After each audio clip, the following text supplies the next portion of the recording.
Hello. Hello. It's me.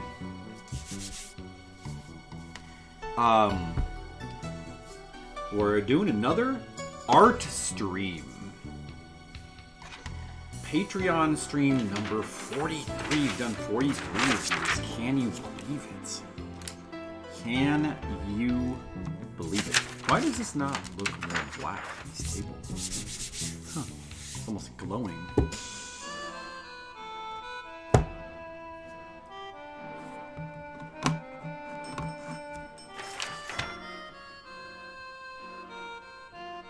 Oh, that's the exposure. I see. That's what the auto exposure does. Well, so anyway.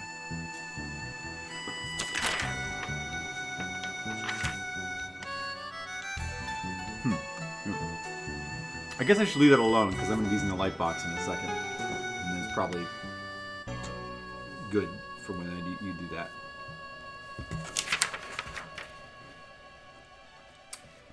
All right. First thing I'm going to do is I'm going to finish drawing this page, and then I will have 2 pages to ink. And then we're going to work on inking those pages. And that's what we're going to do. Oh, my favorite song.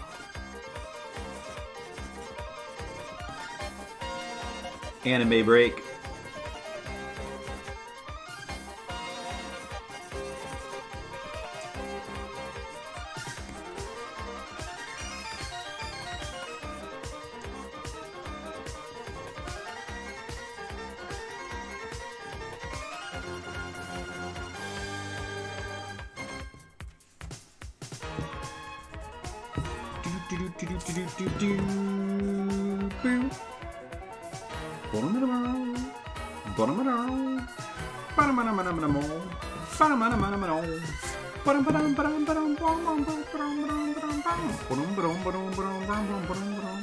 Oh, wait. This thing is not synced up because it's listening on delay. Whoops, I forgot. Guess you can't really tell this song anyway. Maybe the kind doesn't matter. Ah! Oh, that's right, I'm not synced.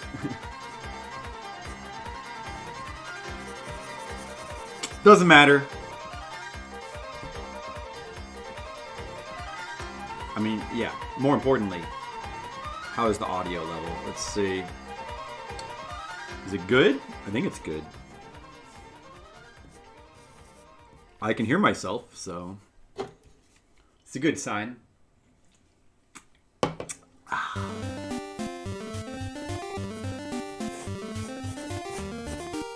Always a good sign when you can hear yourself on the stream.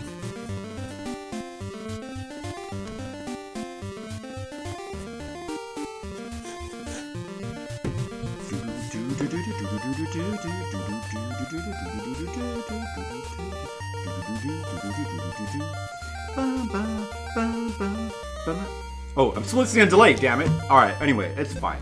I need to listen not on delay so that I can sing along to the music. There we go. Now I can sing along.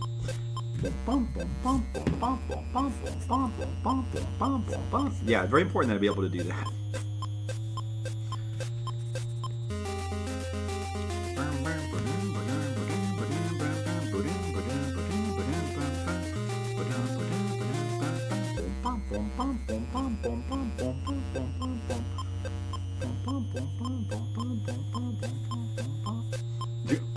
My favorite part of the song, right there.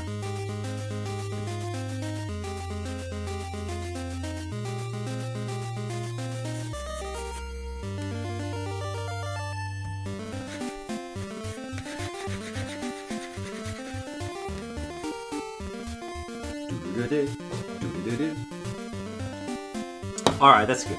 I'm going to start my inking now. And for that, I'm going to use these 3 pens. Look at them being all pen-like. Microns. Mostly these 2, and not so much this one. Mostly, especially this one. Really mostly this one. Number 1. The number 1 pen. Just like it says, it doesn't lie. Alright, I'm going to need some boards, and I'm going to need my light box. Oh. 1 second.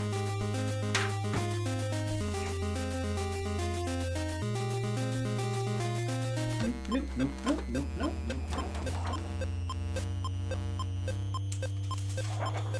Good song. Good song. Alright.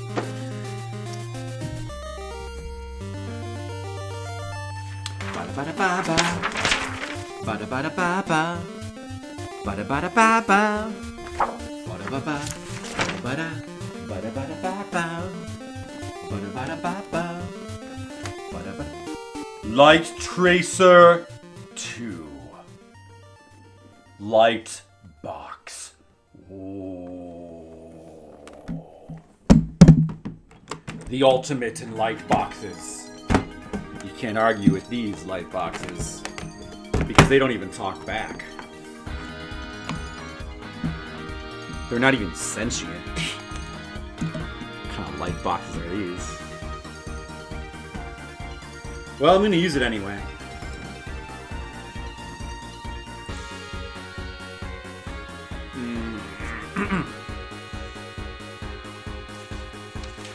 Alright. I need this, and let me just make sure I'm doing the right page. Not too long ago, I had a little accident where I was not really paying attention, and I started to ink a page that I had already inked. And I had actually... I was so not paying attention that I got, like, almost entirely through it. So now, like, now I have a second version. Like, I have a duplicate of one of my pages. It's so funny.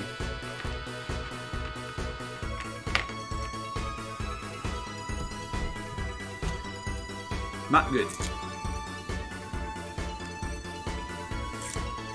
Final Fantasy IX has a cool logo. Look at that logo. The crystal and then the gold color on the 9, which mirrors the color of the crystal. Look at that. That's sharp. Well, you can't see it, but I can see it. I'm looking at the video's thumbnail, so.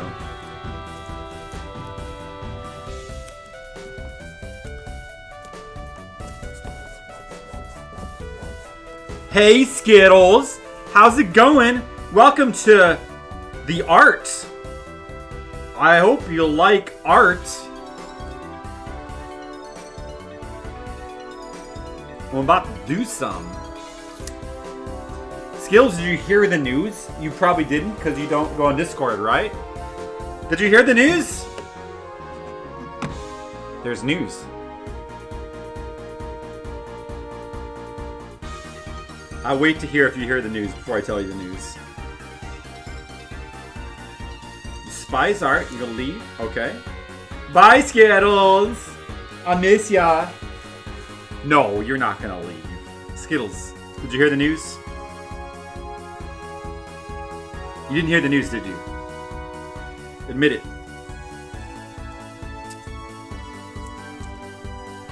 I'm just taping my page right now to the light box. So you're gonna see a blank screen for the next couple of minutes.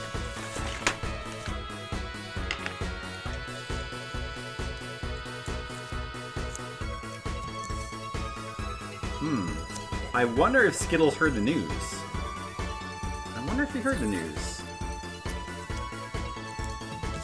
Maybe I'll never know.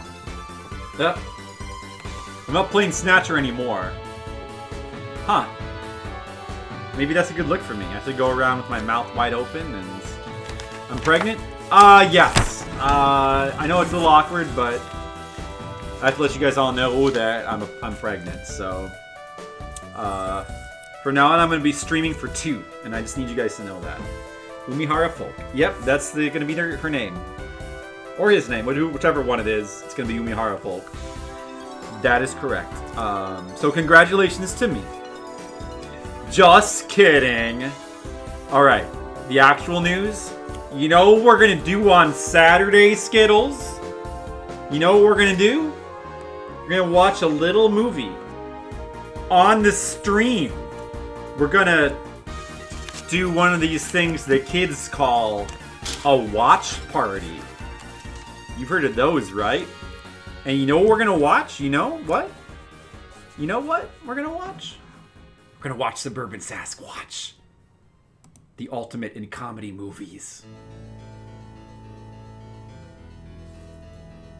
This Saturday evening, Suburban Sasquatch. It's finally happening. No, you're not gonna pass. You're not gonna pass. You've been waiting for Suburban Sasquatch. Been waiting, haven't you? I thought there was like, I thought you were the one who was like, I thought you were the one who was like excited. Maybe that was Mr. Leo. Flip, you gotta stream Suburban Sasquatch. We gotta do a watch party. We need to watch that Suburban Sasquatch. You're gonna be here. Don't try to pretend like you won't. It's gonna be great. We're gonna stream Suburban Sasquatch. We're gonna watch stuff. There's gonna be a party. Doesn't get better than that. This should be page 38, right? Hold on. Yes. Is this page 38? Yes. Okay. Because it's marked wrong. Definitely page 38. Alright, this is the correct page. Alright, Suburban Sasquatch! Oh, it's going to be exciting. We're going to sit through the whole movie. We're going to see what it's like to be part of the Sasquatches. Never sat through the entire movie before. Just seen all the various clips. Oh boy, it's going to be fun. It's going to be such a good, entertaining movie that we're all going to enjoy in a non-ironic way, I'm sure. I am in the suburbs, yes. Yeah. Luckily I'm in the suburbs, so I think I'll be able to follow it. I can only imagine if I lived in the city, it'd be like, what is this? What is happening? What are these suburbs? Why do they all live around trees? And the buildings are like barely a couple stories tall. I'm so confused. Soccer mom. Bow bow. Bow bow. Bow bow bow. This is the Suburban Sasquatch watch party theme right here. Ba-da-bow. Alright, so that's happening Saturday night. Tonight we're doing Patreon. Tomorrow, I don't know. Maybe I might stream. We got a lot of things I would like to stream. Still gonna do Seiken Densetsu 3. Seiken Densetsu 3. Still gonna do Deadly Premonition 2. Still gonna finish Dark Souls 1 at some point, because I might want to go back and stream through the other Dark Souls. So we gotta finish 1 first. But, you know, I was watching something that kind of made me want to play another game. There's another game I want to go back to, so... yeah, there's another game that might come up instead and kind of bump everything back a little bit. And that is the second Umihara Kawase. I need to play more of that. I've never, like... I've only finished the first game with, like, doing all the paths. So I need to do that with the other Umiharas at some point. Well, I mean, we've done it with the new one, Fresh, because that game is more mission-based, and it's a lot easier. And we fully completed that game. But Umihara Kawase Shun, the second one, for PS1/DS/Steam, or Windows. And then the third one, Sayonara Umihara Kawase. Which, by the way, never good to have a title like that when you suddenly have a fourth one coming out later. Oh, she's back. But, probably, both of those games I need to finish. Like 100% completion, so. Actually, I still need to go back to the first one. I think I would like to one of these days beat that one level in the Super Nintendo one that I've never beaten. The one level with the one-ups. Yeah, I mean, we'll have to just probably sit there for hours and just grind that level, but I think that I would like to do that, though. Yeah, so, you're just thinking that? I don't play enough Umihara? Oh, perfect. Well, I definitely play a lot. I've played a ton of the first one, but I have not played that much of the second and third one on stream. Not that much, a little bit, but not nearly enough. And I've beaten both of them on the easy path, but there's a lot of content in the second and third one that I have not done, so I need to do those. I want to do those at some point. I want to do the second one. And I want to play both the PlayStation one and the Steam one because they both have different content that is cool. The Steam one is based on the later release for 3DS, so the Steam one has more levels, I discovered. But the original PlayStation one has those funny advertisements in them. I love those funny advertisements, so I want to do both games. Also, the original one has it's harder than the newer one. Like, it doesn't have the continue. The newer one on Steam has like a continue system, which I think is based on the 3DS version, and the map that's in there, which is new to that version. Also, I think all that stuff I think comes from the 3DS version because they're pretty faithful ports.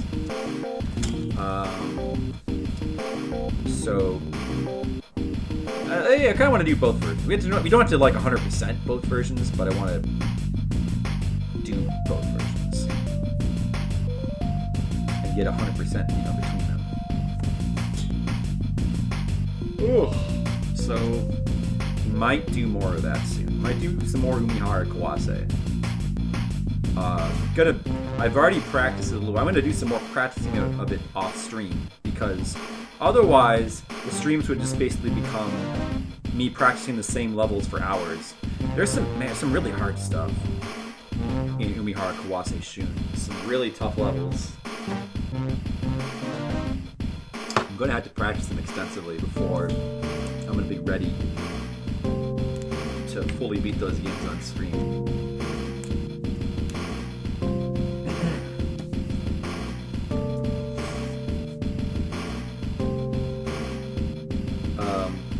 But yeah, that's what I'm thinking about doing. There's so many games to play though. Oh man, you still have to play Dragon Quest XI for skill. You still have to play. I want to play Deadly Premonition 2 a lot. I also got this game. I got a bunch of games for Christmas. I want to play this new Vanillaware game, 13 Sentinels, because it looks really good. So I want to do that.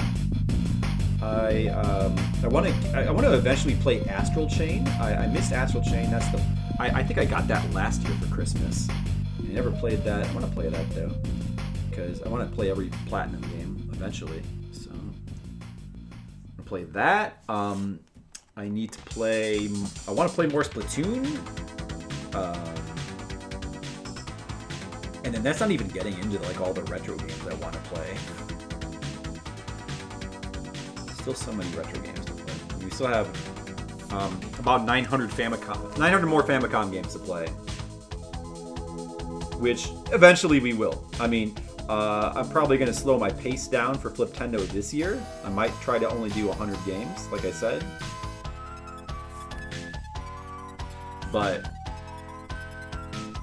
since it looks like probably conventions will not be back in full force this year, we got to take advantage of the free time to stream as many games as we can. Ooh, Earth Defense Force music. You don't hear this so often. It's a good soundtrack. Especially this song and the boss song.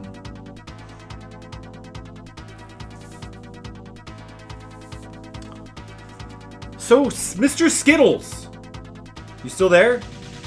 What video games are you thinking about playing in the upcoming future? So many games to play. Oh, and then I didn't even mention the Yakuza games. Like, I want to get into the Yakuza games soon. I want to play the first one. No, not Kiwami. Like, the very first release on PS2. I want to try that game and see what it's like.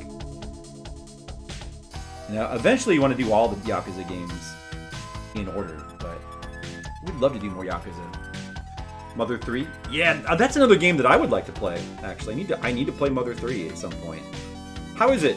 You liking it, huh? Or I think you said you like it a little bit less than Earthbound, like Mother 2, but still really good. It seems like a really cool game. I need to play that as well. So many games. So many games.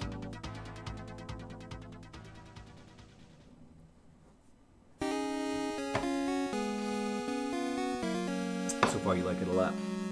I'm sure that that's enjoyment probably won't be going down.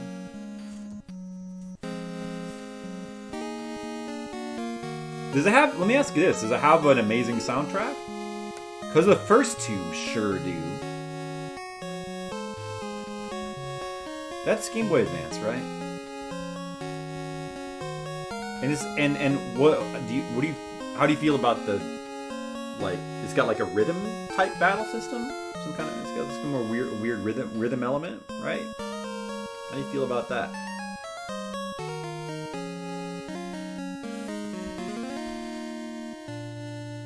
No idea. There's music in it. Oh, that's right. You don't really care. I mean, but even I know you don't really care about music that much, but what about the Earthbound? Do you not care about? Does the Earthbound music not mean a ton to you?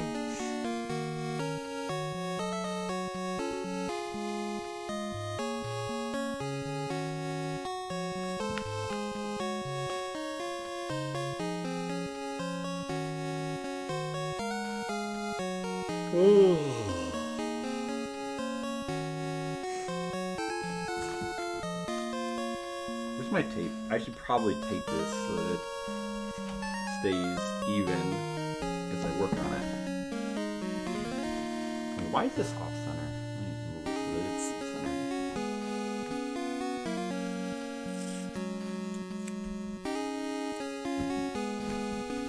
Oh, that's better. Okay. Try not to move this as much. See, also, like, when you look back on the video, it looks cooler if you keep the art stationary so that you can kind of fast forward and see the art, you know, like a stop motion thing. You don't remember any music from Earthbound? Wow. That's crazy, Skills. Haven't been able to wrap your brain around the rhythms yet? Interesting. So it's a pretty non-essential system towards playing the game, huh?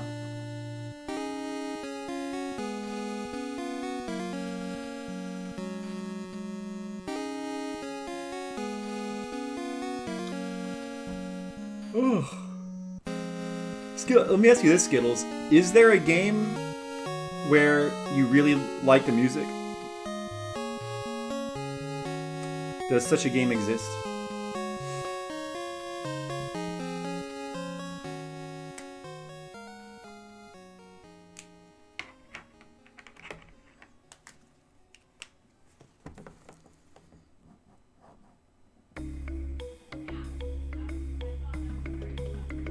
Here's one I like a lot, Parasite Eve. That was a good one. I mean, especially for the music. Oh yeah, that was another candidate for like a game to play around Christmas time. Maybe next year. It's a good Christmas game. It's got a lot of Christmas stuff in it, surprisingly. Because it just happens to take place on Christmas. I mean, it's still like a weird horror game with crazy, gross monsters running around.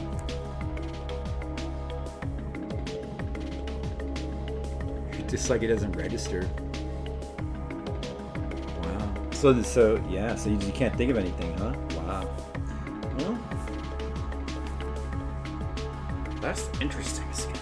That's very so different from me. So different. Definitely interesting.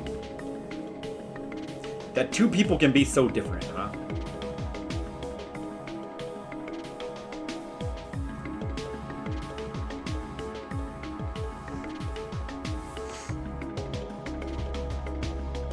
What about William Shatner coming around the mountain? You like that song at least. That's a song you like. That registers, right?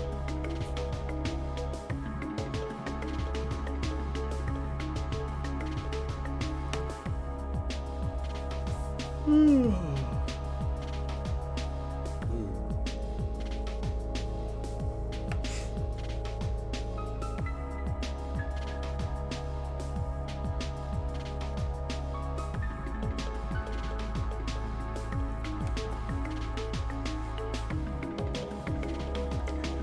can two people be so different and both enjoy Coke Zero?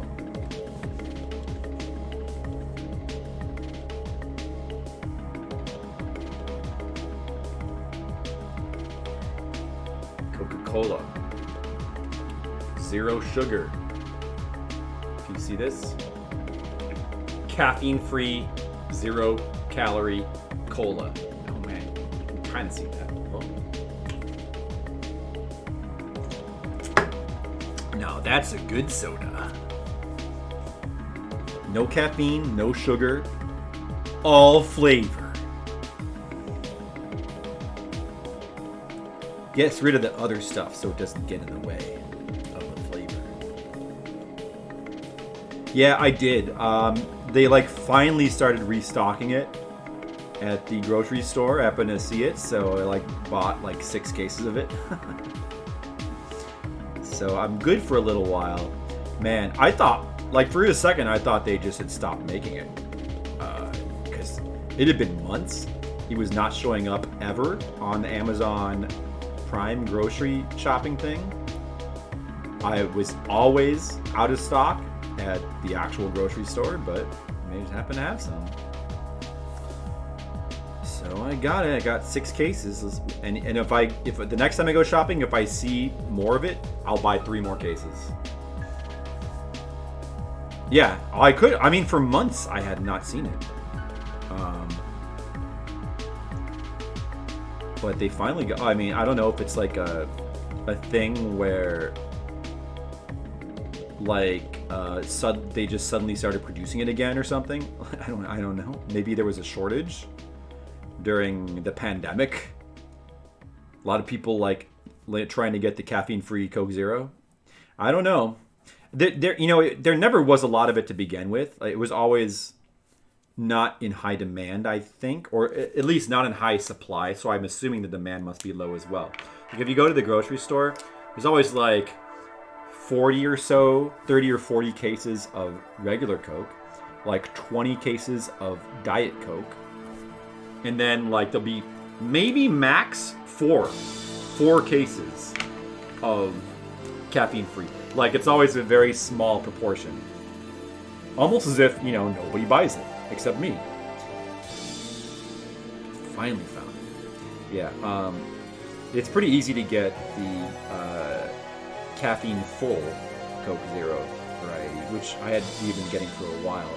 But I've been having trouble sleeping lately, so I had to stop drinking that in the evening because I was worried it was keeping me up. So I had to stop drinking Coke. I couldn't be having my rum and Cokes in the evening anymore. But now I can. So that's nice.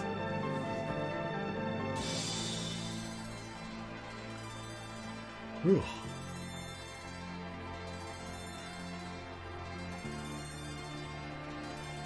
Yeah, it's nice to, and I don't have one every evening either, but it's nice to have a rum and Coke in the evening. It's a good evening drink, helps you wind down. The alcohol also helps you wind down. So, that's why I like the caffeine-free, especially.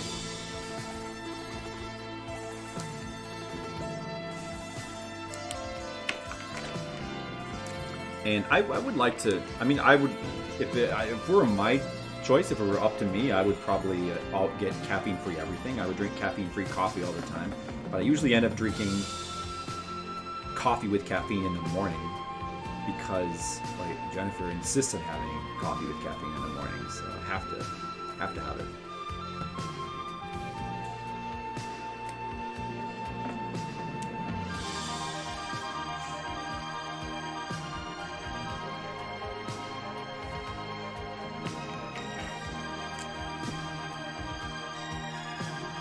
But yeah, I don't know. I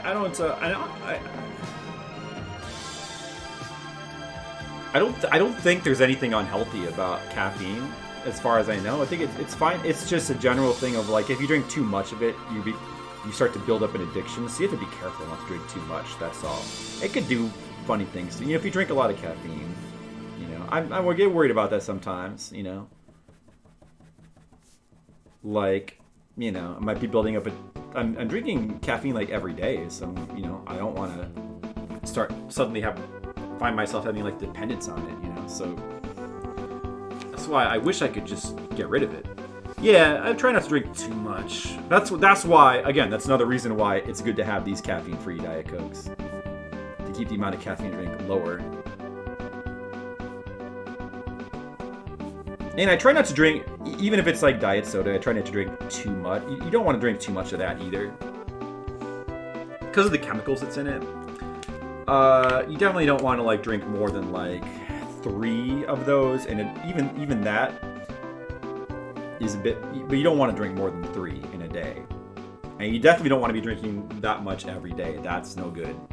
But like 1 or 2 a day is fine, I think. I think it's fine.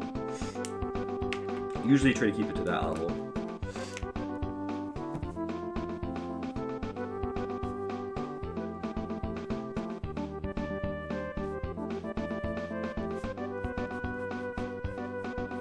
But like I forget what the reason. What was it? I'm trying to remember. The reason why they say that diet soda is bad if you drink a lot is because it like I think it tricks the body into thinking that. What was it? It kind of messes up something in your body. I forget what it was. I don't know if you know.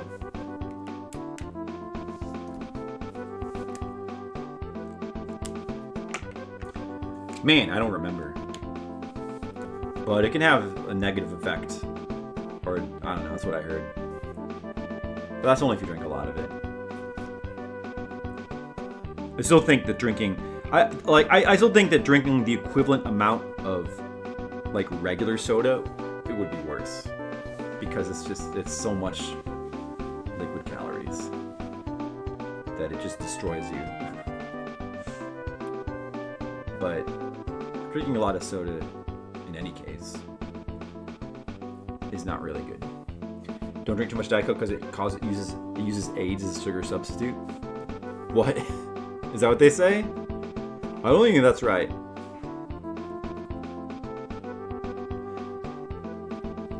I don't think that's what they say.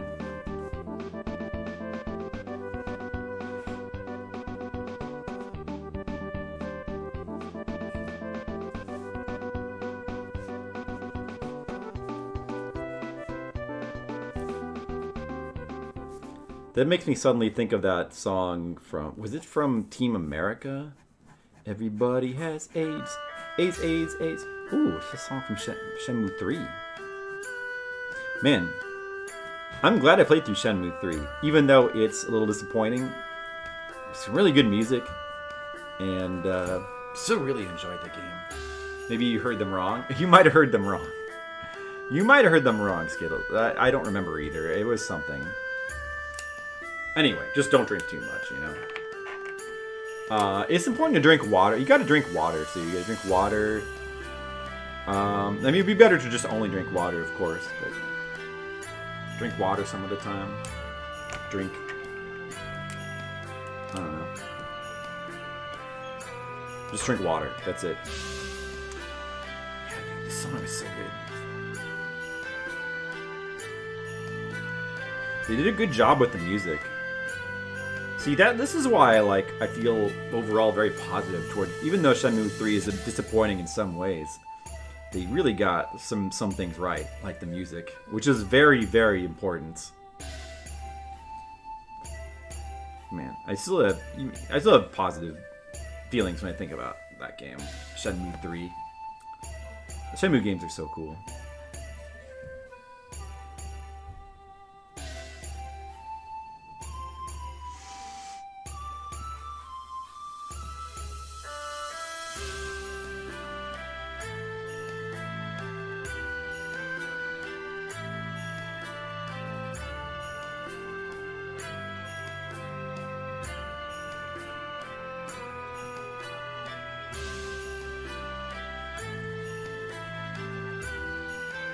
Those were good times. You know, going through, we played through like all 3 of the Shenmue games in the span of a year.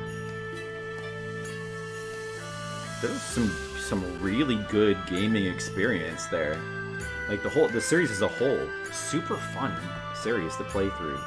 Man, I don't care what anybody says. I mean, I had never played them before. I never even owned a this Dreamcast, right? Yeah, I never even owned a Dreamcast. But man, those games are still so good. They're still so good. And at least to me, so much more appealing than other open world games. Yeah, I guess the weird thing about Shenmue is they're really more like, they're kind of their own thing, because they're like open world, but small scale open world. Which, you know what? I just think that's way better. Probably the biggest problem with open world games is they try to always have too much scale, too much scope. They always try to be too big, and it just brings everything down. They should really do smaller scale open world games. It's like open town, you know, where you run around a town and you can do what you want. I don't know why they don't do that. Like, everything's always got to be like a giant world. Like, what's the quantity is? Hasn't everybody ever heard of the phrase, you know, quality over quantity?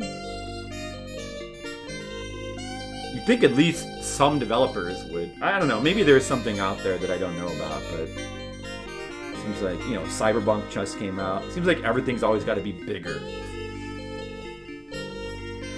So weird. So weird, I don't know. Of course, even if they did do that and try to scale back, they still wouldn't be as good as Shenmue, because they wouldn't have the charm. Hey, the Grange Point. That's a game, well, this is a game that we would play eventually if we kept doing Fliptendo, because this is a Famicom RPG by Konami that uses like a special sound chip. And it seems like a hidden gem. I want to play this game eventually.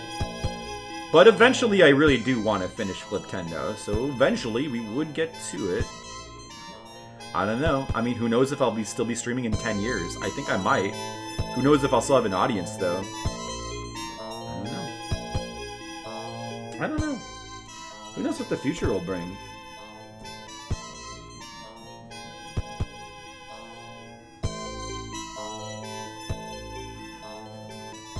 No plans to stop anytime soon.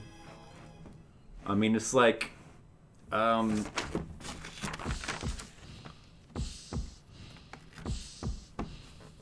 this is a weird song.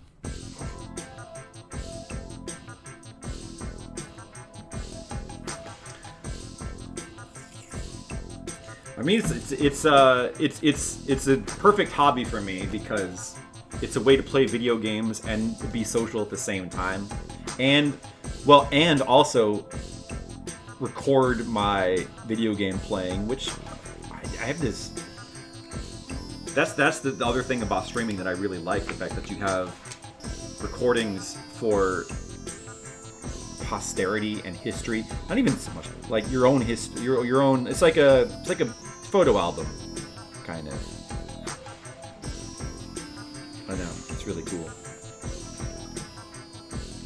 I wonder if anybody else.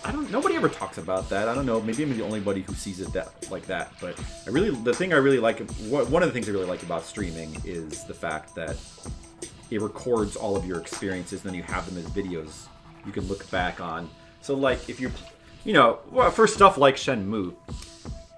I mean, sometimes I think about the first time I played Dark Souls, which I didn't stream because that was before I was streaming, and I wish I could go back and see a video of that. To, like, semi-relive the experience, you know?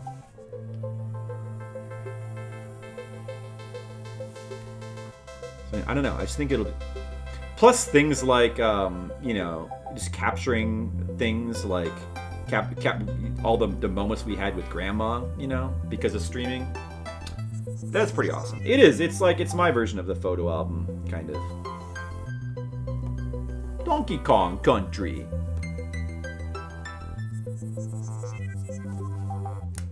Old School Brother. Deadly Arts. Sakai Stage. Deadly Arts. Arts. Not sure that I know that. Hey, that's right. More arts. Doing our monthly Patreon stream right now. How are you doing?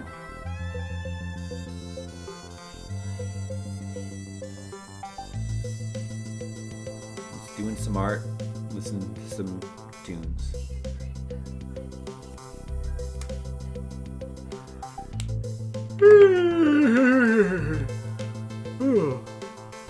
Kind of kicking back tonight. Mm-hmm.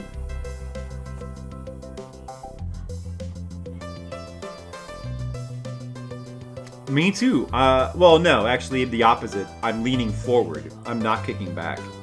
I'm leaning forward to draw, but it's still kind of relaxing. So it's symbolically kind of like kicking back. I'm just kind of like that. Just, you know, just drawing some art. Drawing some comics. Kicking back. You just watching this stream? Or you like playing a video game or anything else like that?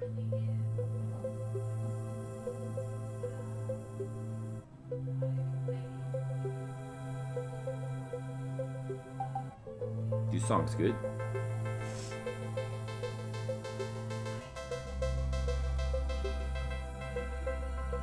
We're doing a special thing Saturday. This Saturday evening, we're going to be watching another watch party. We're going to be watching Suburban Sasquatch. Saturday evening, so that'll be fun.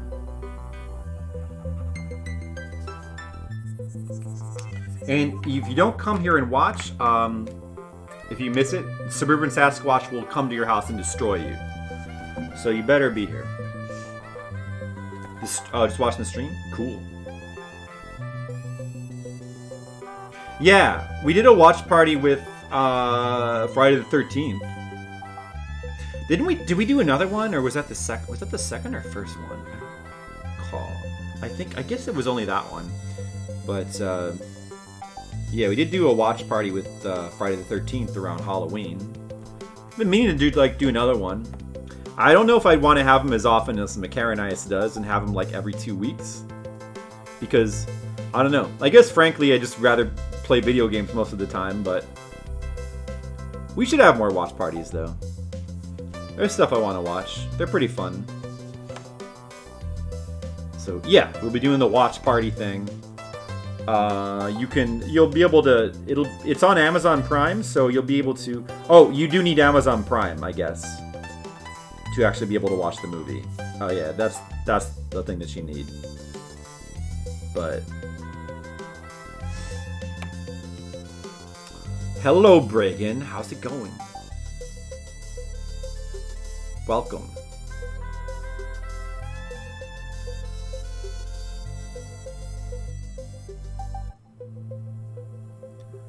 I'm just drawing the art.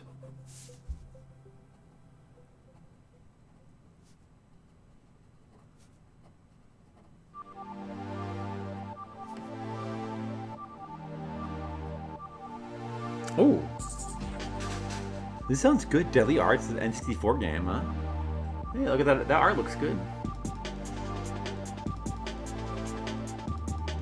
Fighting game?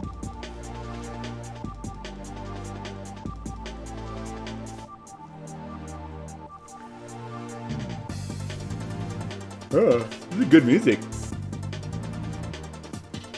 It's very good, actually.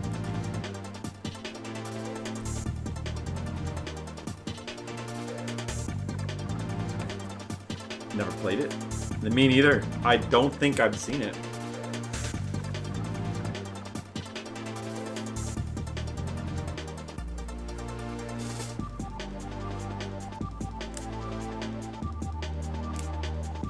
You know, I have to steal this one.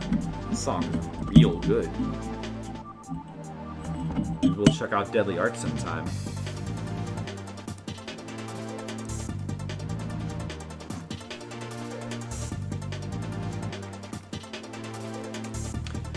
Hello, Mr. Leo. How's it going? You redid your shovelware showcase list? You did mention something about that, yeah. What was it again? You like added more categories or something? I think, if I recall.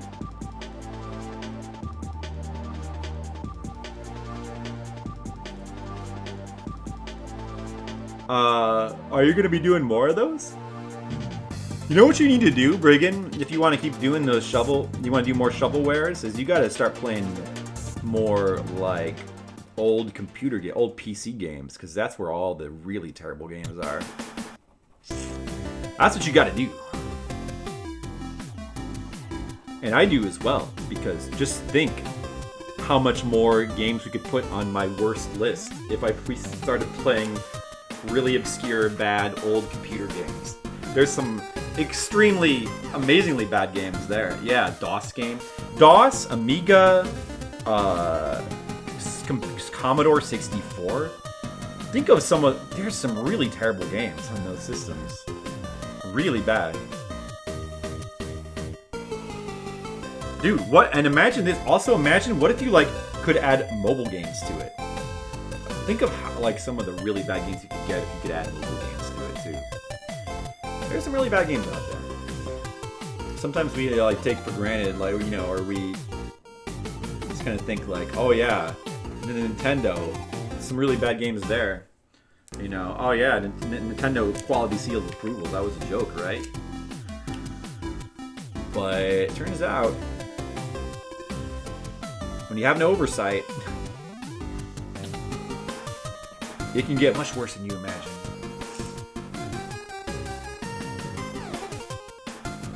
One console per tab.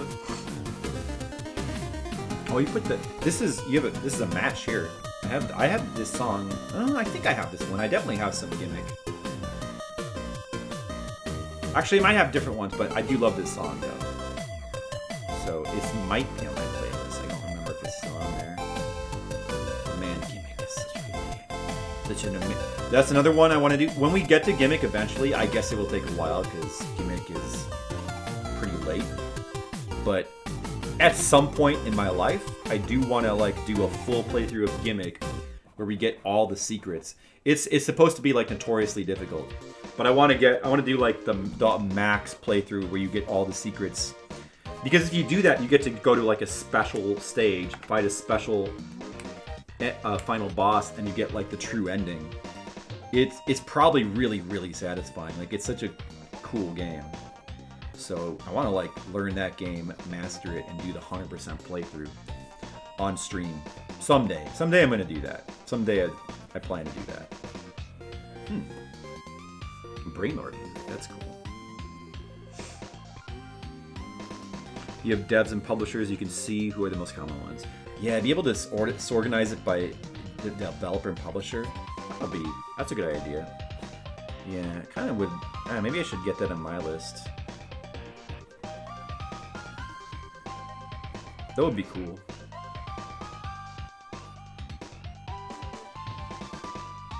Ocean Software.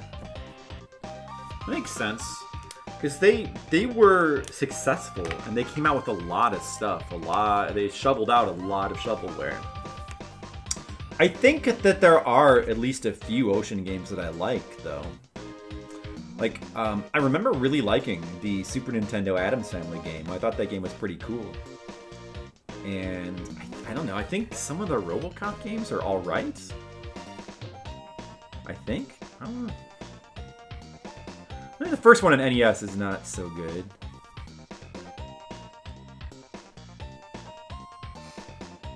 Oh yeah, you were talking about Firebam.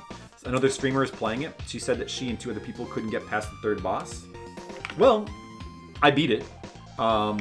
You can check out the video. I don't really remember the third boss specifically. I don't remember any of the bosses being a big problem, I guess. Let me think. I feel like...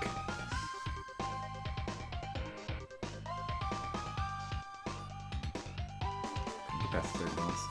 I feel like...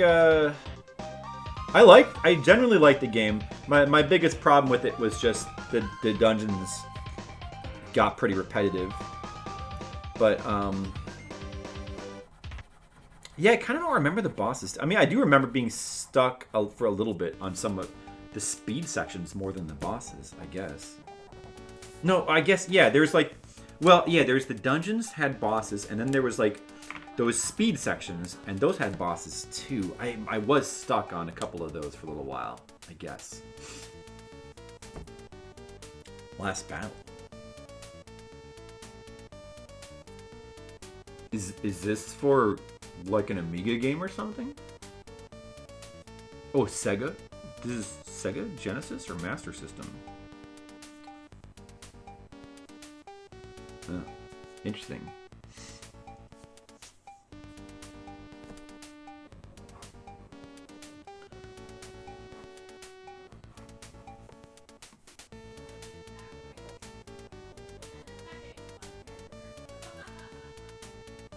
Looks reminiscent of Loaded with that clown picture.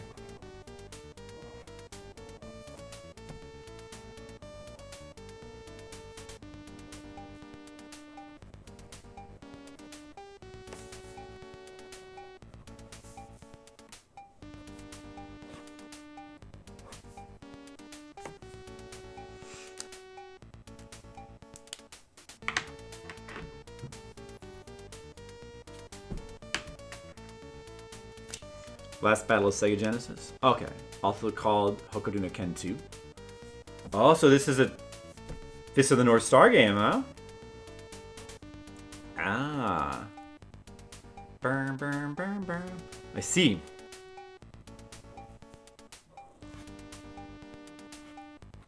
I think I heard that those Genesis Fist of the North Star games are pretty jank, I guess. Just like the NES ones. There's some really bad ones on the NES. Those games are not too good. Fist of the North Star games. I think those are Tosei games. Yeah, they're early Tosei as well. Early Tosei is some super jank games. They're kind of right there with the Medtronic stuff.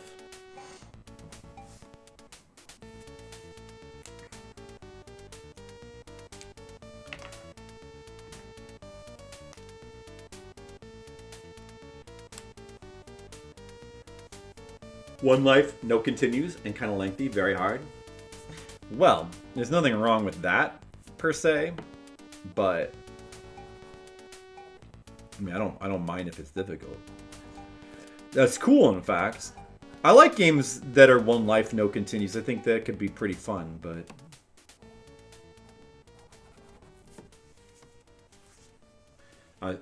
thanks, Mr. Leo. Well, you know, I try.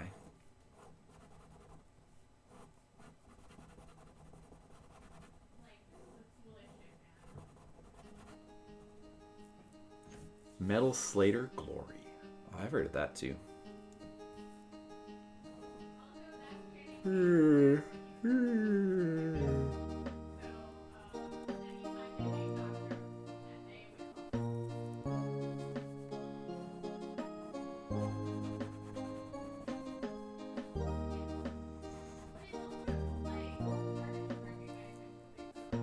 See, this expression is because she's thinking about playing Mother 3.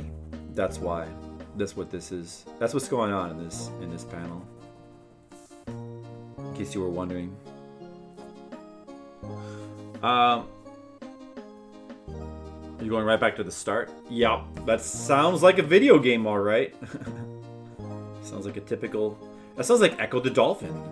But Echo the Dolphin is an amazing, great game. And I'm pretty sure that everybody feels the same way. Everybody loves Echo because...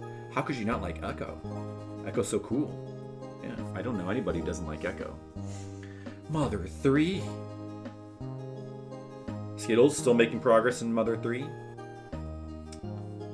Someday I want to stream Mother 3. Someday. One of these days. But there's so many games to stream. How are we going to ever have time for all the games? How? I don't know. I don't think we will. Oh, that's true. That goes just back to the beginning of the level. That's true. Of course, that final level is so long, it feels like going back to the beginning of the game. But still.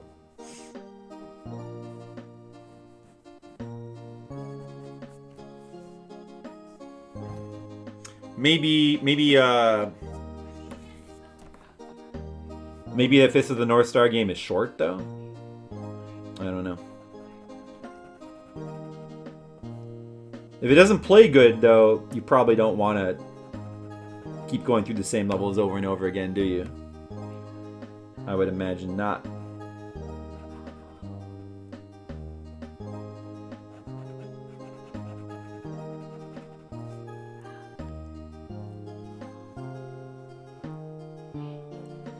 Yeah, I like games that are hard. I think they're fun, but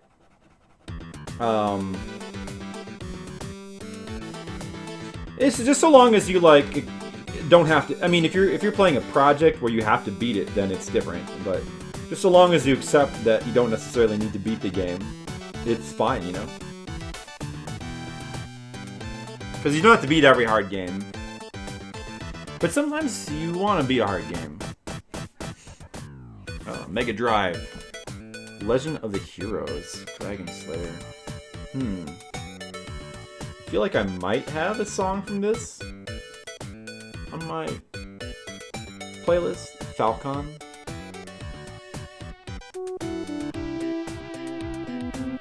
Legend of the Heroes. That's a series I need to get into sometime.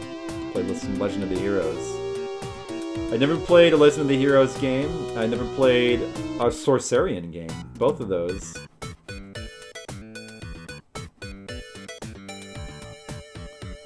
I'd like to play more of those sometime. Also would like to try the original Xanadu sometime. I guess I'd like to try the original Dragon Slayer, maybe. Although it doesn't really, I never thought that looked like a very fun game, but try it maybe. You know, played Romancia on the NES. I played Phazanadu. And I played and loved Legacy of the Wizard. But I need to play some of those later Falcon games. Like Xanadu Next. I think I have Xanadu Next on Steam. So I really should play it. I should play it? I would be willing to play it. Well, maybe you should, or somebody should request it. And then I can play it, you know? Because if you request it, I'll have no choice but to play it. You gotta pick out some good games for me. I need good games for my subscriber requests. We need subscribers to pick them out. Oh yeah, that's right. I think I owe Sapphire Drew like 24 hours of subscriber requests. It's crazy because he keeps doing like tier 3 subscriptions, which is good because I mean that's money to me in my pocket, so I appreciate it. But man, yeah, we'll have to I need to set some time aside for that soon. I wonder what he wants me to play. I don't think he had decided yet. At least I'm glad I got, like, Demo had a whole bunch of hours. I got that all gone through, so that's good. And I guess this summer we'll be doing Live a Live for Skittles, so that'll be fun. It's not that good, though? Well, I will be the judge of that, but I think I believe you. Well, we'll see. It's hard to believe it could be worse than the Famicom ones, though. But it could. I know there are some really bad Genesis games out there. I know they exist, so I believe it's possible. But I mean, I've played Sword of Sudan. I've played on the Genesis. I want to play the computer version because apparently it's much better. I've played that Indiana Jones game, Instruments of Chaos, on the Genesis. I played Dark Castle. Those games are very bad. Very bad games. Dark Castle is my number 2 worst game of all time. But I feel like when I start getting into the computer games, we could find some that will usurp that. I think even Frontline can be usurped. I think it can. We've got to like delve into like a list of like the worst PC games. Maybe I should try playing Big Rig sometime. That's a popular one. But you know, I gotta play it, I guess. Big Rigs. Can you still play that? Is it even possible?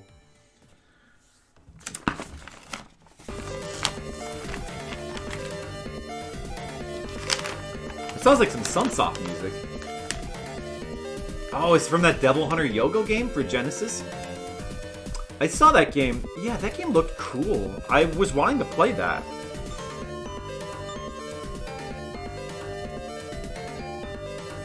I want to play this.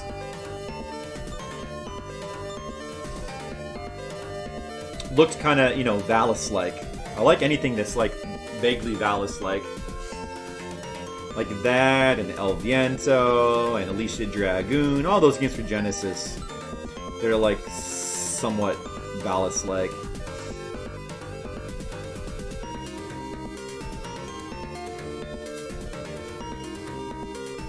The games that are so bad they're good. If they're so bad they're good, then they don't get to go on the worst list. They just get a good. They're just good. You just get a good rating. Only bad games get on the worst list. So bad they're good is just simply a good game. I don't know. I still have trouble thinking of how if that really applies to video games. You know, I mean, there's stuff like Resident Evil 1 and its voice acting that it definitely is so bad it's good, but that doesn't really apply to the game itself. The game is just good. Definitely that concept applies to voice acting. I don't know if it's hard to say. I mean, I do like games that are considered to be bad, but I don't know. I don't know if that applies. Kid Cool.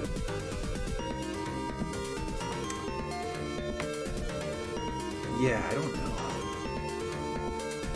I guess I do like games. Sometimes I like games that are unpolished because they're unpolished. So maybe that concept applies there, because sometimes unpolished games can be more exciting to play.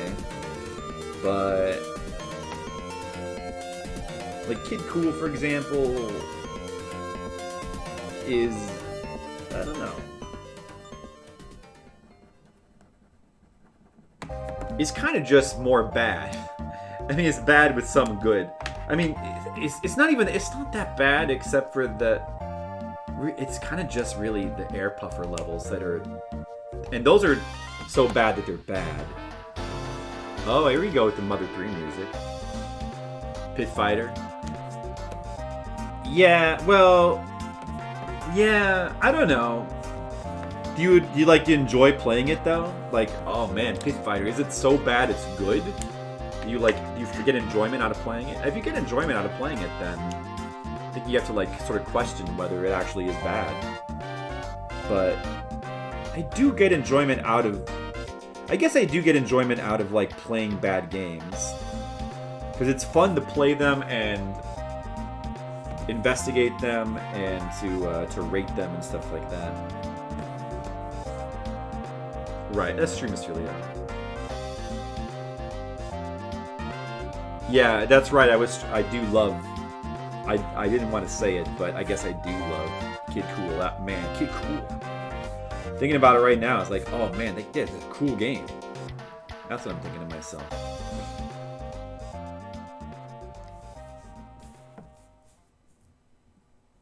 Pit Fighter and the Game Boy.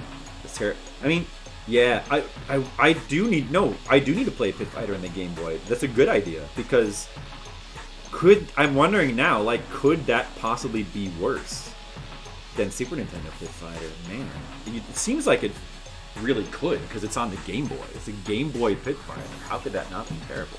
Maybe that would be really, really terrible. But I mean, I thought the Genesis one was not as bad. As bad as you think it is. You would think so. Well, that could break into my top 50 terrible games list really low then. Because I already have Pit Fighter very low. I have that as my worst Super Nintendo game right now. The Genesis one is amazing. I still ranked it low, but I definitely appreciated the Genesis one. It felt like it had a bit more going on. Huh. Oh, Neo Contra, huh?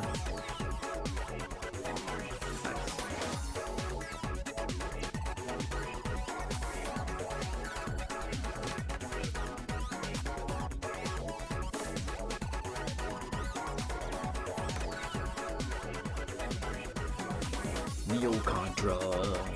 Neo Contra. I never played Neo Contra either. This is for what system is this for again? Neo Contra. Like PS2. One that I do need to play is Shattered Soldier. I always hear about how great Shattered Soldier is. That's PS2, right? That one I need to play. I want to play some of the jank Contras, like on the PS1. I think there's like Legacy of War and then one other one. There's like a couple of really bad Contra. Like they tried to make like 3D-ish Contra games, and they're known to be very bad. But who knows? Maybe they're secretly actually good. I need to try it myself. Oh yeah, I owned Contra 4 for the DS. That's one of the DS games I had, and I did like it. Yeah, Contra 4 for DS that's a way forward game, and they did a really good job, just like you would think. Way forward they are good. They are good at games. And it's got a Jake Kaufman soundtrack too. It's a pretty good job of like living up to old school Contra.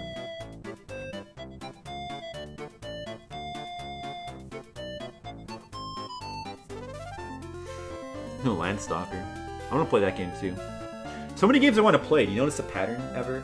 Man, there's so many games. I want to just play every game. Well, especially from the 3rd and 4th and 5th generations. I want to play every game. You know, I guess I think it's starting with the PS2 generation where I don't want to play every game. PS1 I kind of do because I love PS1 games so much. But I will never do a PS1 a flip station. I won't do that because there's too many. There's like 2,000 games or something.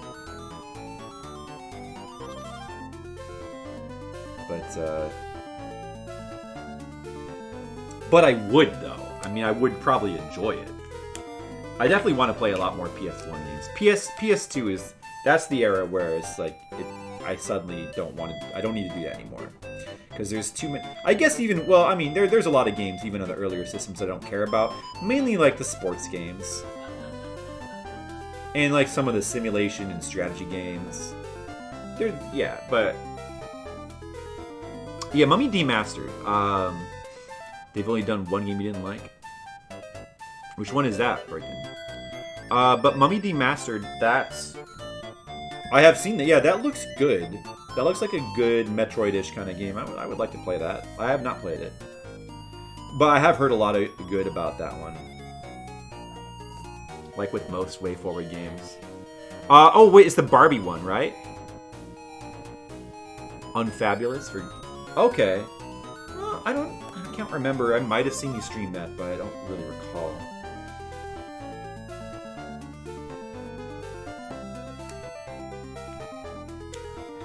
This is a cool song.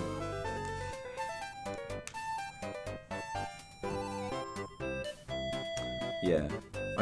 Someday, my goal is to play every video game in the 3rd, 4th, and 5th generation of games, and then every game that I want to play, which is a lot of them. And then, I mean, probably except for like all the sports games and strategy games. And then I want to play, you know, a bunch of the PS2 games. Once you start getting the PS3, like once you start getting like you going down the generations, the PS3, the percentage goes down a lot. PS4 much lower. A lot of games I want to play, but there's still some. There's still some I need to play. I think. I know. There's probably. I would also like try checking out some hidden gems sometime.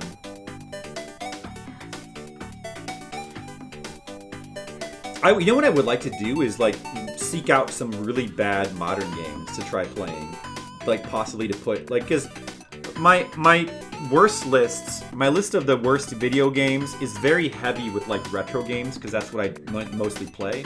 Barely has any modern stuff on it. Although it is very funny how my top 50 worst games has Until Dawn on it, which is a game that some people really like. But I don't get, but it's funny. It's funny that who knows. I want to play like a few more modern games just so I can I get some of them on my lists. Barbie was not so bad? Oh, okay. I thought that might have been it, what you were referring to, but I guess not. A double full-page giant panel? Yeah, I do. I haven't done one recently, but I have done a bunch of those. Mm-hmm. Pretty rarely, though. Yeah, the most recent one would have been... I think there was one a couple chapters ago.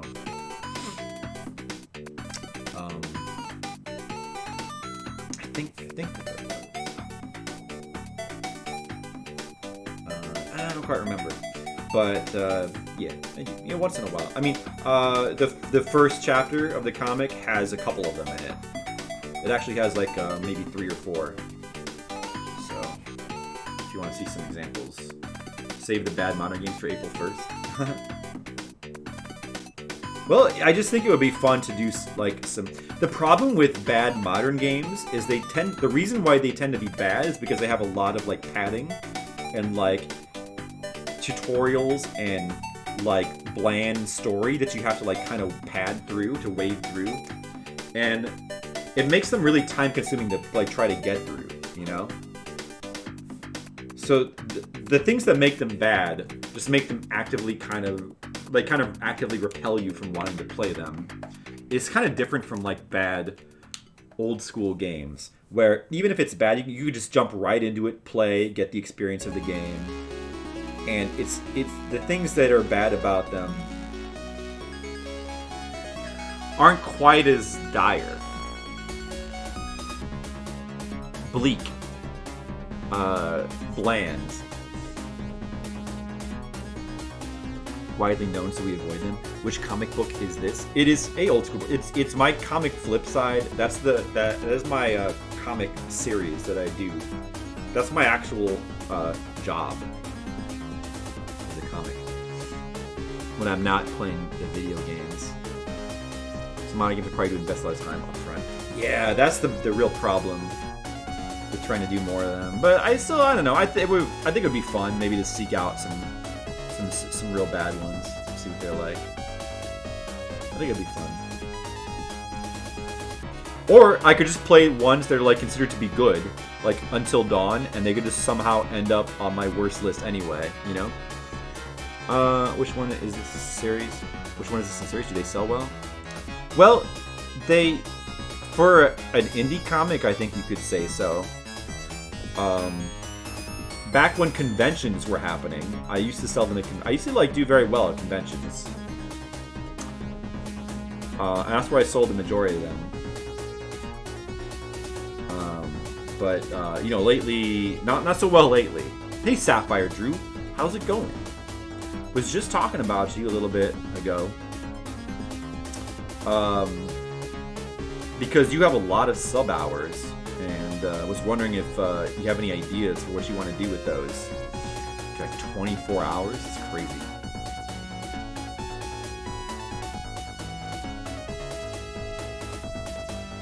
Yep. Because we got to get to that.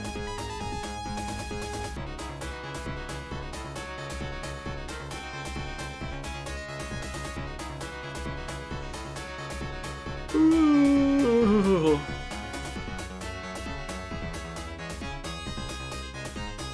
Hey, you could request 24 hours of bad games. That's true. I was also talking about how like I want to play more bad games so I can like build up my worst list. Well, I want to build it up to be a top 100 worst games list, and I want to put more bad games on there. Maybe more bad computer games. I'd like to play more old computer games. Maybe more like bad modern games, because barely have any of those on there. The worst game list is very retro heavy, and that's really not reflective of how I necessarily feel. Amazing Spider-Man. Wow, this is a very Genesis. This is a very Genesis song. Dude, what this song is out of control Genesis. This is out of control. It's so Genesis-y. Wow.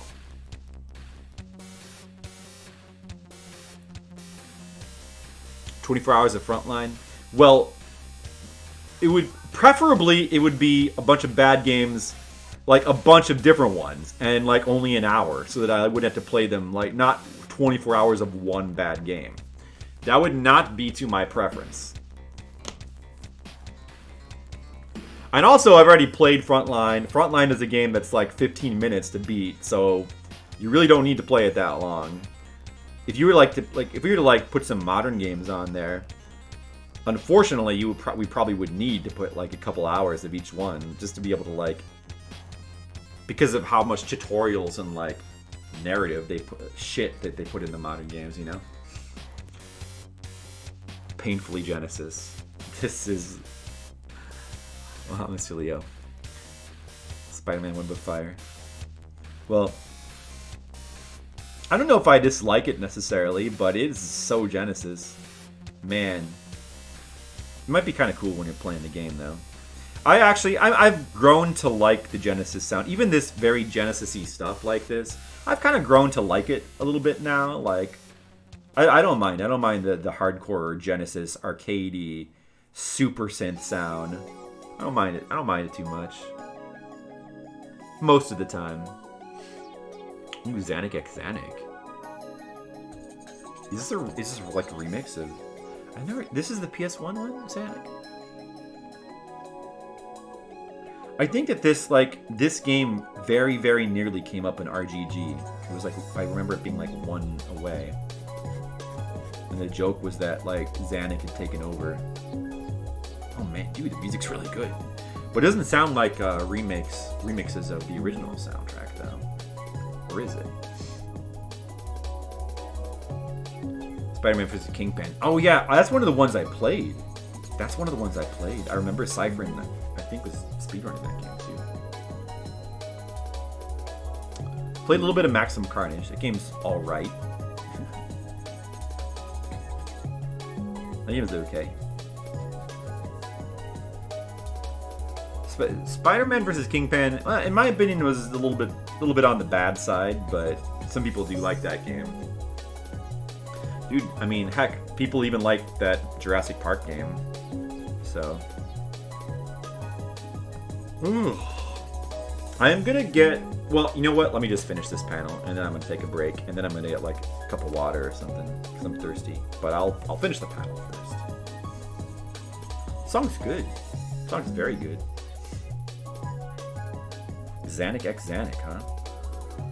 I would like to play that.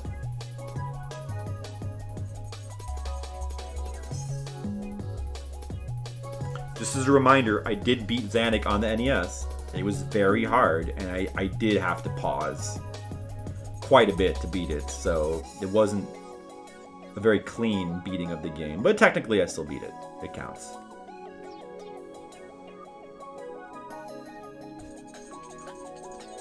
Very, very difficult game, though.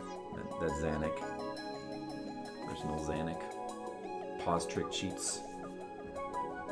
Yeah, dude. It's more of an exploit than a cheat. Exploits are cheats, you know.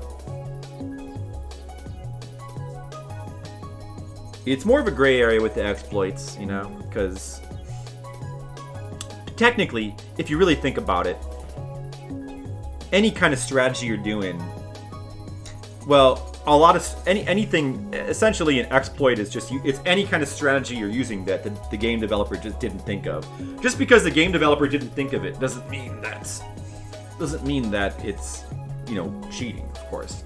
But so like, I mean, but it branches, it can be, it's a whole big gray area, because it could be something like just a strategy that's not intended, like a safe spot that they weren't aware of in the screen. It can be using something in a way that was not intended by the developers, like some item that they didn't know would do a thing, or, you know. It can be abusing a glitch that they didn't know about, you know. And that's a gray area, because sometimes it's not exactly clear what is a glitch and what's intended. I mean, a lot of times it's pretty clear, but not always. And then sometimes it's even like what was I gonna say? I don't know. Whoa, what is this? This sounds like modern music.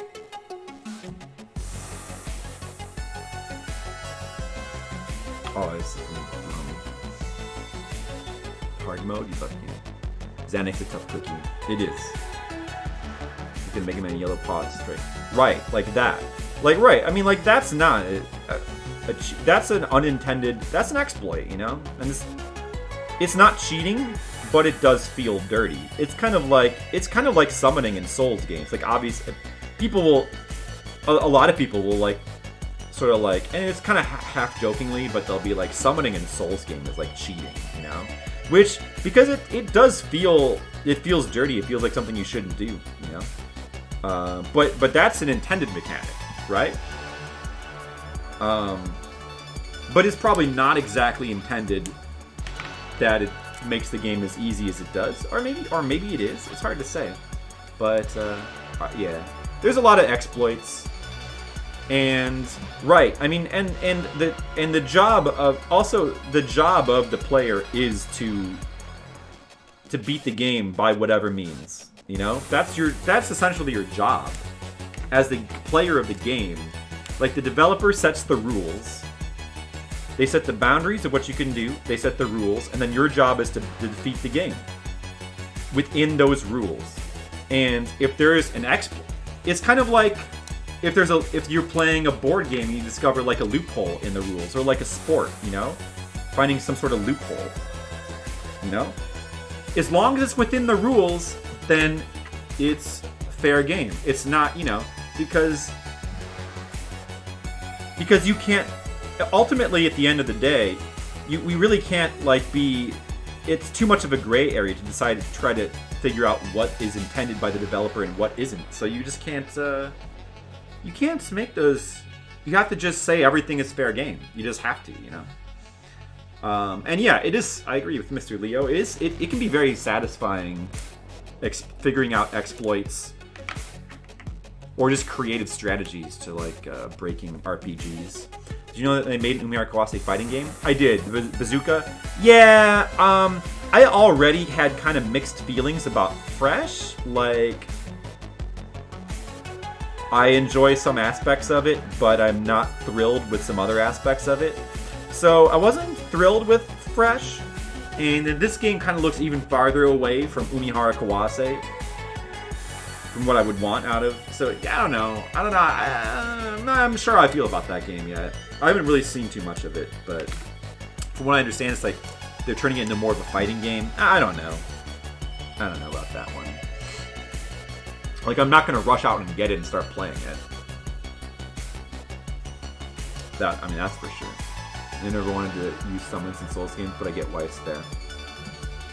No, I think that the summons are cool.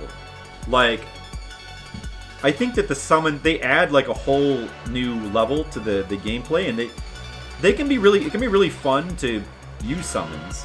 But the thing with summons is, I just think that you should really try not to use them on a first playthrough, because it really hurts the experience. Although, if you're the type of person who just gets so frustrated, you feel like you're about to. If you would have quit the game without them, then I guess it's over. But I really think that, if at all possible, you should try. It's just, you kind of really cheat yourself out of the experience by using them. So, just in my opinion, it's not a good idea. I wouldn't say that they're cheating. They're not cheating, but they are an easy mode put into the game as a crutch for players. And it's not. If at all possible, you should try to avoid using them. That's what I would say. Using Inpo and Ninja Gaiden is cheating? Yeah, sure. Sure. A mechanic that is in the instruction manual and clearly laid out about how to. Sure, Bragan. Sword only is the only pure way. There you go. Nah, I liked an Inpo in Ninja Gaiden. Oh, yeah, sure. It's more. I get it. It's more manly to play the game with sword only, or it's like with Mega Man, Buster only. It's like doing Mega Man only with the Buster. It feels more. Feels more cool. It's more cool to do it that way, but I never really wanted to do those kind of. I get the appeal of it, but never felt a strong desire to go back. I don't know, maybe one of these days. Summoning for the bosses does increase their health pool as a way to attempt to balance it. They did try to balance it so that summoning wouldn't be too overpowered, but it's not really, it doesn't really matter. Just having the extra body, it does make it so that if you use the NPC summons, I would say it's overall fairly balanced, because the NPC summons, dude, even the NPC summons, it's still like, it's quite a bit easier, just because having the boss be distracted with their AI, like most bosses don't really have good ways of fighting multiple opponents, and they tend to get confused. So even with some bosses, NPCs are kind of balanced, with others they're kind of not. But if you're summoning like your other person, the health penalty you get on the boss just does not matter. Especially if it's like a good player. Well, although to be fair, it's not always a good player. But overall, you're getting like a massive advantage. And you can just keep summoning until you get somebody who will just beat the fight for you. And essentially, at that point, you're not playing the game anymore. So, yeah, I mean, that's what I mean. You know, like, yeah, definitely, like the Souls experience is like overcoming like a tough check. It's like a feeling of isolation. It's like doing things yourself. It's lifting yourself on your bootstraps, conquering. You're just like a lowly fighter. You're nobody special, but you can somehow, if you just keep working at it, you can overcome difficulties. Like, that's the Souls experience, and that just all goes out the window if you summon. But, you know, I guess you can, you know, but on the other hand, it is a fun game to play with people. I mean, it's fun. It's still a fun game doing it in co-op. I just personally would suggest not doing that on a first playthrough. I would suggest saving that for a non-first playthrough. Or also keep in mind that Dark Souls 2 explicitly has bosses that are meant for you to summon on. And if you don't summon on them, which I stubbornly tried to do. No, I did. I didn't try to do. I did. I beat those bosses, like, because I'm hardcore. So of course I insisted stubbornly on beating all those multiplayer bosses. Single player, which the game will let you do, but man, let me just say, not a good idea, because those fights are super unfun. Both the boss run and the fight itself. There's some bullshit. Those are some bullshit unfun fights if you try to do them. So that I would make an exception for. Those specific fights in Dark Souls 2. I think they're like marked in such a way, I forget. There's like these like multiplayer thingy things, statues or whatever. So you can kind of know which ones are which. But other than that, limited to item use, so you couldn't always do it. Yeah, they kind of are. They kind of are, old school brother. But the item overall, it's not that limited. And then eventually in the game, you get unlimited. You can farm those unlimited, all those items. But even in the early game, there's a pretty decent amount of those items. So you can run out, though. Yeah, it's true.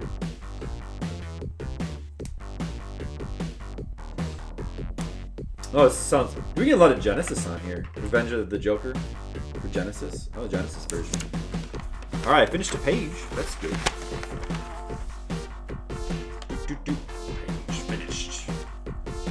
Slow scrolling of the page. Genesis does? Does what? Old School Brother. Does what? What does Genesis do again? Remind me.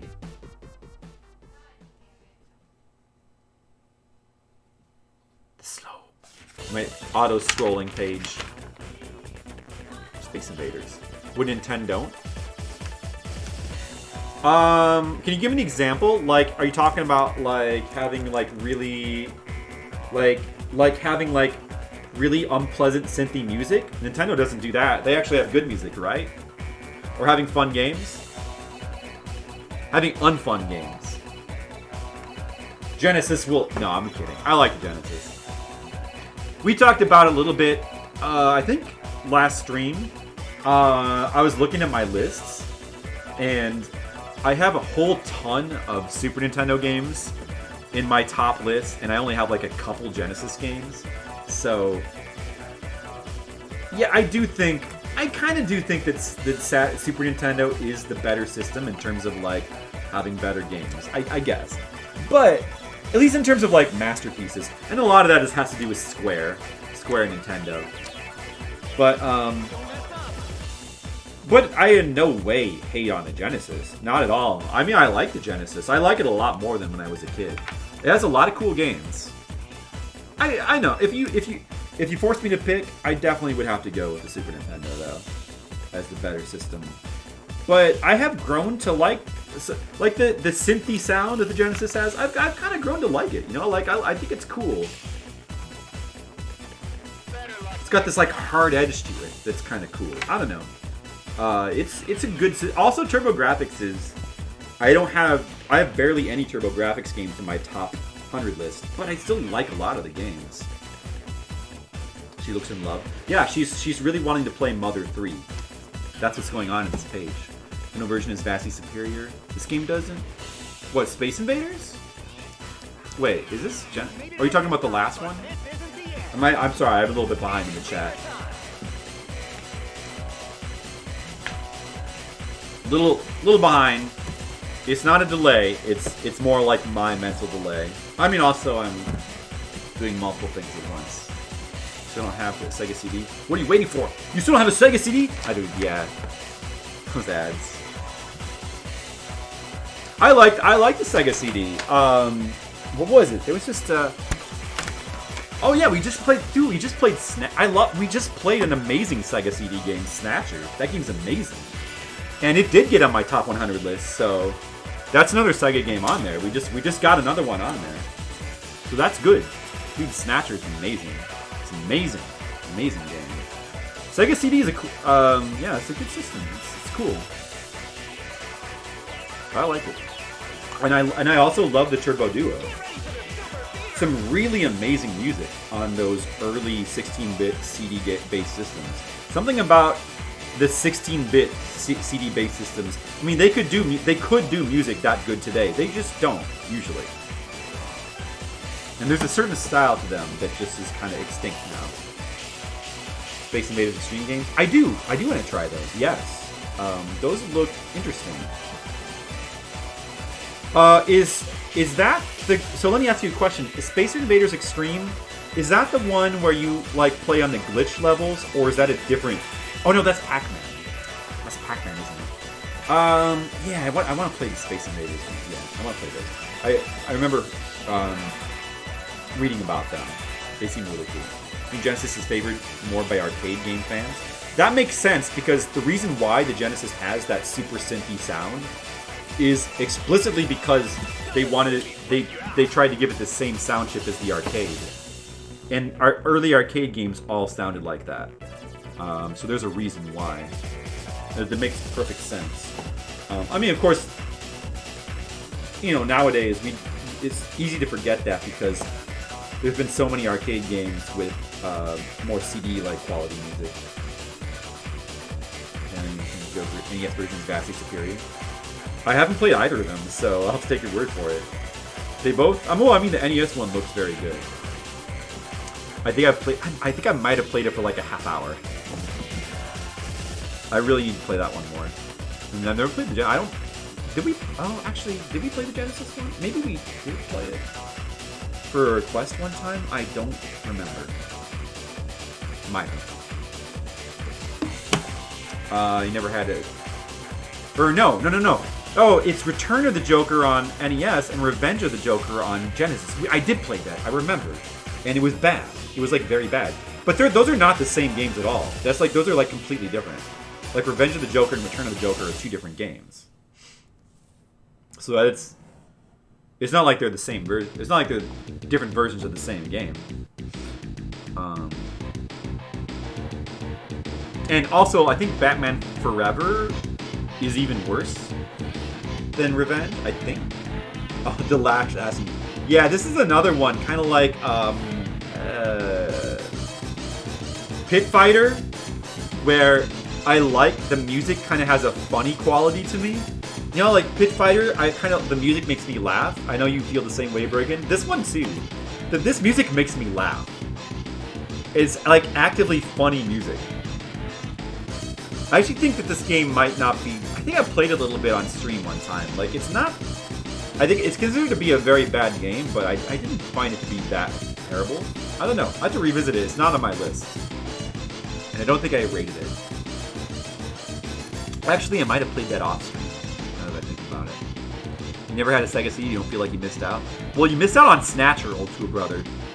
But there's other good Sega CD games, like the Lunar games. Dude, I mean, you could play those on PS1. They had very good ports. But the Lunar games on Sega CD were amazing. There were some good games. Yeah, a lot of them are like FMV bullshit games, for sure. But I kind of like some of those, too, anyway. Although these days, you're better off playing just the arcade versions. Like, you hated the Super Nintendo music, but you love the Genesis music. This is the Super Nintendo, right? So you hate this music, huh? I don't. I like it. But I totally get why you would hate it. I just think it's hilarious music. You know where I'm coming from? It does make you laugh, doesn't it? Like, it's such odd music for a game, for a video game. Like, it's the kind of music where it's almost like the game knows it's bad, and the person who made the music was specifically trying to make music for a bad game, but like it's still kind of fun in kind of a weird, bouncy kind of way. Like, this game sucks. It really sucks. It's terrible. You know? But yet it's kind of fun. It's also ridiculous. The music is ridiculous.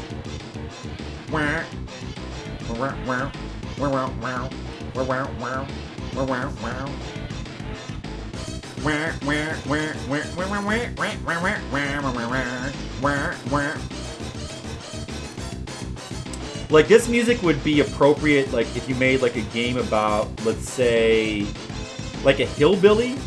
Like let's say you made, like, a platformer of, like, a hillbilly, and he's, maybe not a hillbilly.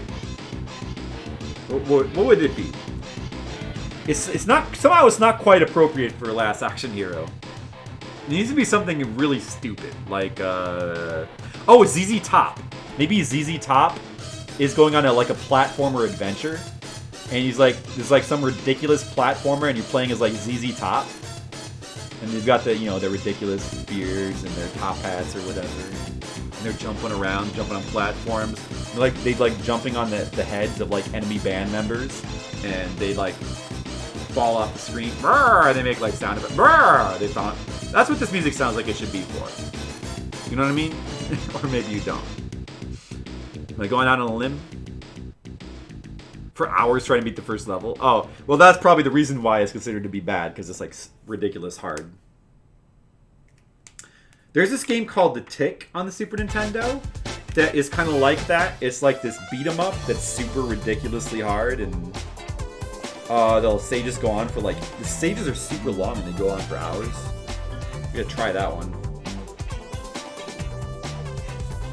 Oh, this is actually... Oh, let me take my page down. This is actual good music. Thank you, old school brother. This is the kind of music that I like. This kind of like funky disco kind of Super Nintendo music or PlayStation music. I don't know what it is, but there's something about this, the musical influences of PlayStation 1 music composers. There's so much music is so good. And not only that, but like the CD-based 16-bit systems like TurboGrafx, which was the first one, or PC Engine, or PC Duo, or Sega CD. Man, there's some really good music in those systems. And the PS1 like kind of carried it on. Like PS1, there's a lot more like 90s style music, like electronic kind of dance music. But I find that in the context of game music, a lot of that music works really well. With some, like stuff like Loaded, the music is so cool. And it's so much better than the bland music that is in like modern games. Even though it's technically could be just as high quality, but it sucks. While we just stay on. Oh yeah, that could work. This sounds like weird shop music. This one right here? Or did you mean the last one? I'm slipping a banana peel. You must be talking about Last Action Hero. What's the good hillbilly games? Bubba and Sticks. Oh yeah, there you go. Right. I guess That's it. Hillbilly games. I feel like there probably are some. I bet on DOS there's a couple. I bet. Oh, well, dude, there's, what's that one game with the really annoying yeehaw sound effect? That Timar played for RGG. What is it called again? Where you play Redneck Rampage. There's Redneck, I mean, I don't know if it's good, but there's Redneck Rampage. There's that. Some people like that game. The Take on Genesis, but not Super Nintendo? Okay. Well, I don't know anything about the Take on Genesis. It might be the same. It might not. Like weird shop music. Yeah. Yeah, it kind of does. Yeah.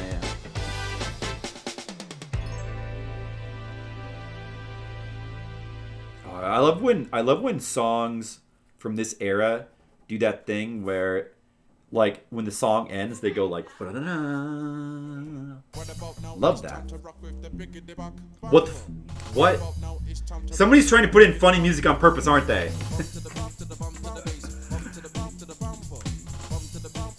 Alright, let's listen. Let's listen to this a second. At least it's only 2.5 minutes. Bum to the...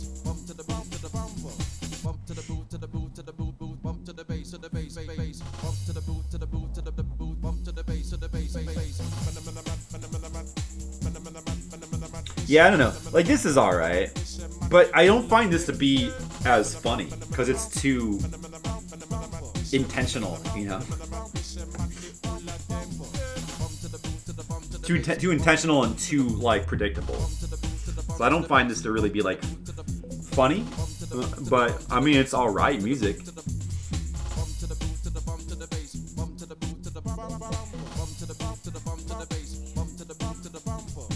Bother me because it kept saying your name Leonard.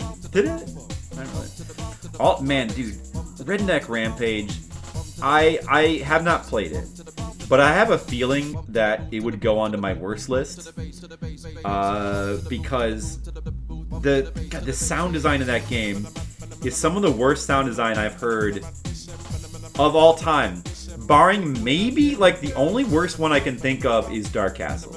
But dude, like, it's just, for some reason, the game has this sort of, like, weird, I don't think it's a glitch, I think it's just an unintended mechanic, or maybe it's intended, but, like, as you collect health, or I forget what it is, I think as you collect health, it plays this yee-haw sound effect, which is really annoying. Yee-haw! But then, like, every time I think it stacks, the sound effect stacks for every pickup. So as you go around and collect all these pickups and stuff, the sound effect just keeps playing over and over again. Like, yeehaw! Like on a loop. Yeehaw! So there's this constant yeehaw sound effect. It's atrocious. It's the worst thing I've ever heard in a video game. It's unbelievable. It's a DOS. That's a DOS game.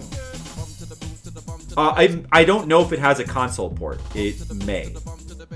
But I'm only familiar with the DOS version. Dude, go check out some footage of the game. It's unbelievable. It's so annoying. I mean, I sat there and I watched TMR play it for hours. Oh, this is an actual good song. This is my song. I'm gonna look for something more obscure. Hold on a second. Now that it's my songs, let me look for something a little bit more obscure. Oh, we're back to Brigid. Never mind. All right, back to the funny songs. Yeah, this is an example. This is one that is kind of good, bad music, like funny game music. Because this one, I think, I mean, I don't want to say necessarily that it has to be unintentional, but because it has to be kind of strange or out of place or weird. There has got to be that quality. Like with this song, it sounds like they were going for like cool. Or they thought they were but like it's just ridiculous. So that kind of makes it hilarious. But yet it's still kind of fun anyway, right? It's got to have all that to it. This is a pretty funny song. I like it. This game is bad. This is a bad game. We played this for an April Fool's. Time Cop for the Super Nintendo. Not a recommended game unless you enjoy checking out bad games, like I do. pretty jank Super Nintendo platform. It's one of those games like Batman Forever where they use digitized sprites, so it almost plays a little bit like a Mortal Kombat game platformer, Mortal Kombat platformer. Oh yeah, Admanium Range. I can't Admanium Range. Yeah, can't say it, but yeah, I think I've seen that game before for Genesis. Or wait, no, that's not the NES one, is it? Which one is that again? I've played the NES Wolverine game. That game is not too good. That's an LJN game. It's not too good, but I think it actually has kind of good music because I think it has that might be Full Hands who did the music for that game, so that helps a little bit. But that game is very jank though. Or I don't even know. Is that what that game is? I don't remember what. Do I like Mohawk and Headphone Jack? No, I have that. I gave that. It's not on the worst list. But I gave it a 2, so it come up a little bit short of the worst list. But yeah, that game is. I don't think I played that game on stream. I had played it off stream at some point with just a buddy. We were just checking out bad games. But that game, yeah, that game is. It's interesting because it's oh, here you go, with the bad game music. This game, Super Pit. Well, let me finish talking about Mohawk. It's interesting because it's all mode 7, and the gimmick of the game is you spin the world around constantly, you're constantly spinning in the world. It's like spinning platforming. It's very disorienting to play, very hard to play. It's very jank. The mechanics do not feel good. It's interesting though because it's trying to do a Super Mario Galaxy kind of thing, but just on 2D on Super Nintendo. So I doubt that Nintendo has any idea about the existence of that game, but it did essentially do what Super Mario Galaxy was doing first. It just does it very, very badly. So it's an interesting game, but it's really hard to play, and it's and it had bad music, it has bad art. It's not a good game at all, but it's kind of interesting. You couldn't play it for very long. Yeah, that's understandable. Yeah, this song. This song is. I don't find this song to be funny. It's just typical repetitive early arcade style music. It doesn't really bother me. But this song, I think it's the thing that I realized about this song, and I didn't realize it until later, but it's the same song that's playing in Pitfall 2 for Atari, which, by the way, is considered to be a good game. Or is actually considered to be one of the best Atari games. So, although I have a feeling if you go back and play it now, it wouldn't be that enjoyable. But it's the same song. Yeah, that song's playing in Pitfall 2. So that's why it's such a simplistic song, kinda. Although a lot of NES, early Famicom games have very simplistic music like that. A lot of early video games had very simplistic music, they were still figuring out what video game music could be. So in those days, your name is the best. Oh yeah, Rocky and Bullwinkle. Yeah, I think that I would still put Rad Gravity and Hunt for Red October in a lower tier, but Rocky and Bullwinkle has some very obnoxious music for sure. It's very bad. So understandable choice. For me, it's kind of the one that I find the most annoying is got to be Rad Gravity. I just hate the music in Rad Gravity. I hate it so much that I don't think I could stand to play the game for very long. And it's weird. It's done in that Maniac Mansion style. I like the music in Maniac Mansion, but every other game that uses that style of music, also there's another one called what is it? Dynatron City, I think. Also for Famicom. Also has music in that style that's very obnoxious, and I don't like that too much either. It's a weird late Super Nintendo game. Yeah. Yeah, add that one in there. There you go. This is good music. Oh, this is my song. Well, this is appropriate for... I have all 3 Mario Paint songs in there because, you know, it's mainly a playlist for the art stream, so... that's actual good music. Right. I mean, it's doing that to try to be funny. Oh, yeah, Rocky Bolt. It's like doing that, like, it's a weird game. It's trying to be almost... I think the game was trying to like be a bad video game on purpose, kind of, as like a joke. It kind of seems like that, especially with like kind of the weird pitch music. But yeah, these days it certainly does not. Or even then, I doubt anyone really got the joke. It just kind of comes across as a bad game.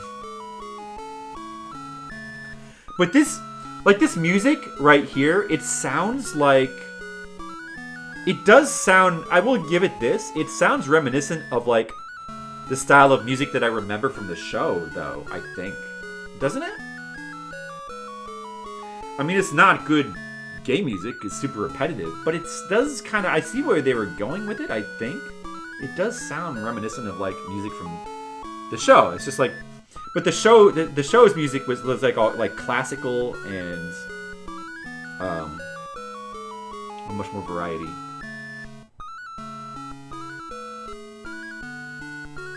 You think Investors Rad Gravity is an interesting game? Yeah, I don't know about that. From what I've seen of the game, it's very, very jank, very obtuse, like very awkward platforming, very stiff. Like the art is really bad. The level design to me looks bad. I don't know. What do you think is interesting about it? I haven't really seen anything about the game. I think I've played it for maybe like a couple minutes. No, maybe like 20 minutes or so, one time. And I think it's not that bad when you start out. But I remember seeing some of like TMR's playthrough, and I remember some really jank stuff later in the game. I haven't played through it myself, so maybe it has some interesting stuff I don't know about. You think so? You think crazy risk for a game to be terrible on purpose? Well, that's why there's very few games that do that. But, well, yeah, I do think that might be the case, because Rocky and Bullwinkle, you got to remember, it was kind of like a subversive cartoon, and they were doing kind of like a lot of like ironic, that's like the style of humor of the show, like a lot of irony, a lot of subversion of tropes and stuff like that. So I do think, based on the style of the show, that it's possible that game might be intentionally bad in some... but I don't know. I think they were at least trying to capture the spirit of the show, but it didn't work out. It didn't work. It's hilarious when it loses its pitch. In a way, it kind of is hilarious, but it's also super grating. It was always terrible, the cartoon. Really? You contend Rocky and Bullwinkle was always terrible. Some older cartoons, that was always bad. Oh, man. Well, I remember liking it. I've never really seriously gone back to revisit it. But I remember holding it in really high regard, and I feel like everybody I've ever heard talk about it holds it in like very high regard, so that's surprising. But I haven't really revisited it in a long time. I mean, I remember like it being like, I remember the humor being very like avant-garde. I remember like I really liked the spirit of the show, and I think that would still hold true. But Rad Gravity isn't that fun. Watching me play Rad Gravity has some interesting stuff. Not necessarily fun with. Okay. I don't remember any of the interesting stuff, but I'll take your word for it on that. But I don't know. You know, honestly, if we do ever get to it in Fliptendo, I don't think I'm going to be playing through it anyway. So I'm probably not going to.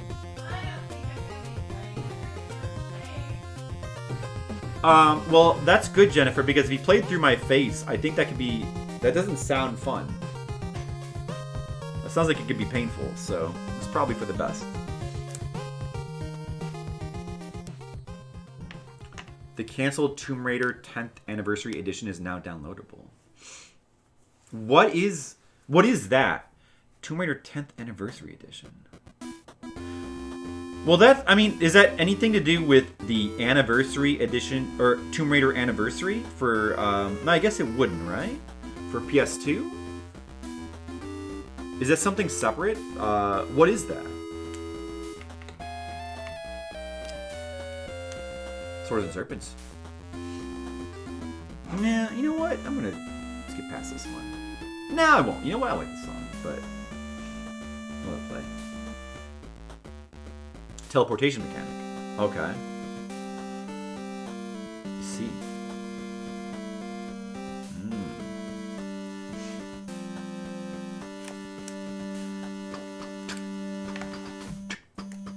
A canceled edition. Believe it's all the original glory.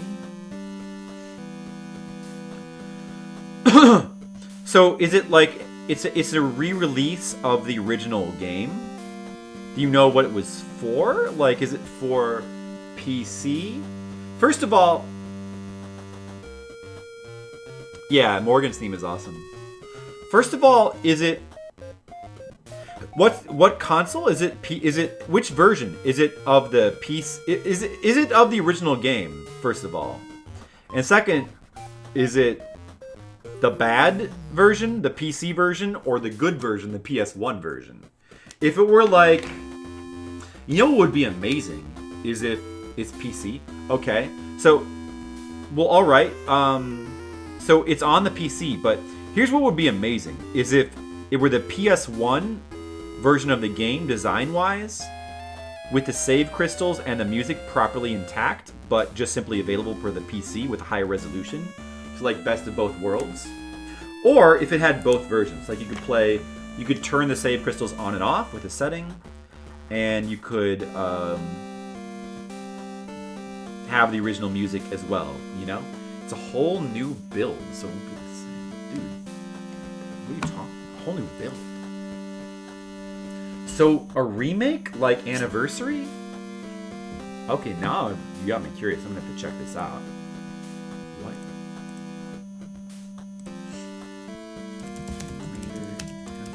Anniversary edition. Is he talking about like a remake of the Tomb Raider 10th Anniversary Edition featuring Shelley Blonde? Hold on.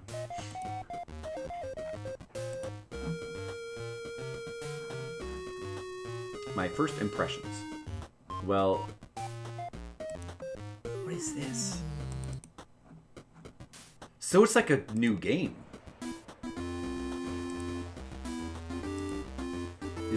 Oh, I see. Oh, look, dude, look at... Oh, so it is a remake, then. This is City of Kamoon. Yeah, I recognize this part of this level. Hold on. I'll turn the music off for a second.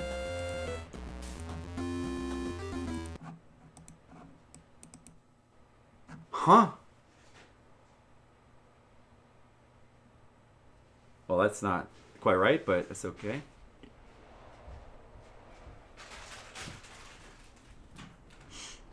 When is the Flip 10 anniversary? Yeah, I have to do that. Right. Thanks for reminding me. I need to do that very soon. You mean like the 600 game special?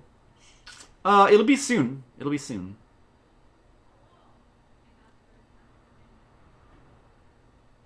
Well, the model for Lara is good. It looks like... I mean, it looks a lot like... So did this come out before or after Tomb Raider Legends? It looks like it might have ended up being better than Tomb Raider Anniversary, but it's hard to say.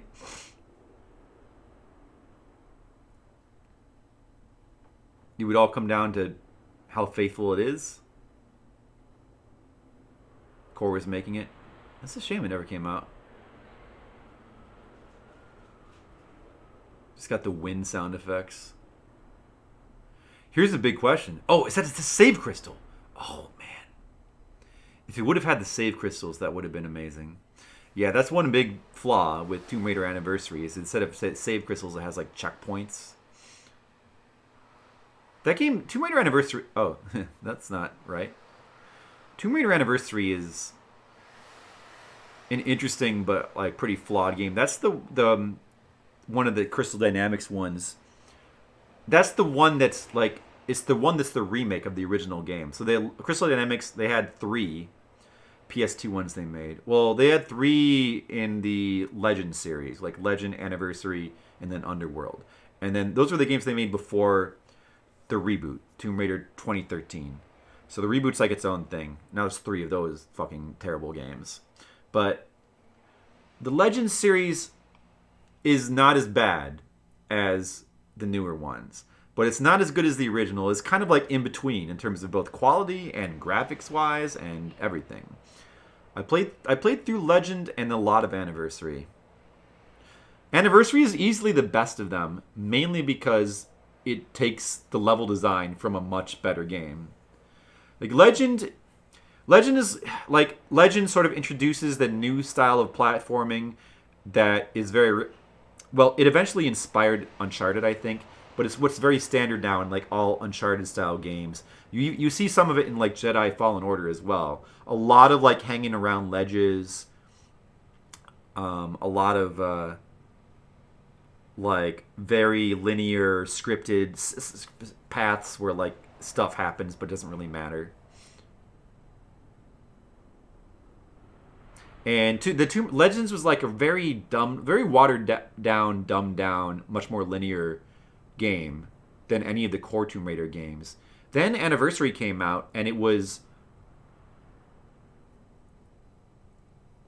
yeah, this looks very interesting. Like I'm not sure, it's hard to tell how this would have ended up, but it looks like it had potential. You know, I mean, graphically, it's not as good as Anniversary. Anniversary looks good graphically.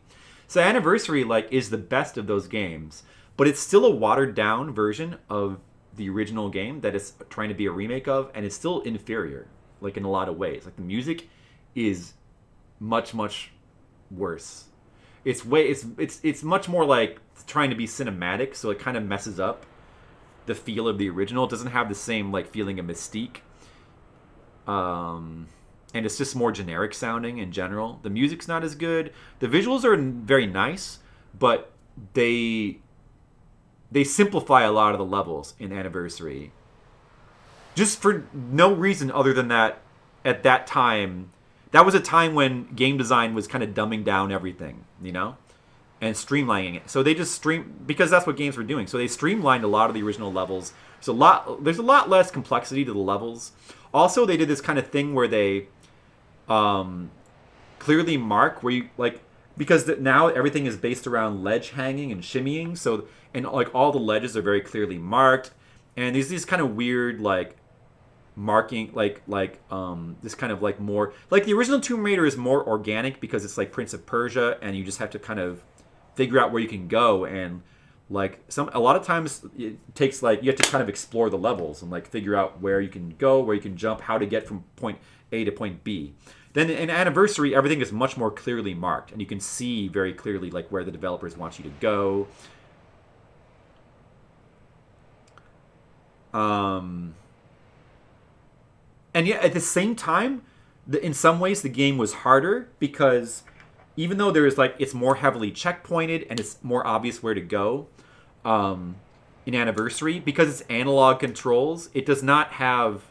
They put in like auto ledge grabbing to make it easier, but you can't. It does not have that sort of Prince of Persia sort of like precision to the controls. So it's just you're kind of just pressing the analog stick in a direction and then jumping at the end. Is hoping that you go in the right direction. It lacks.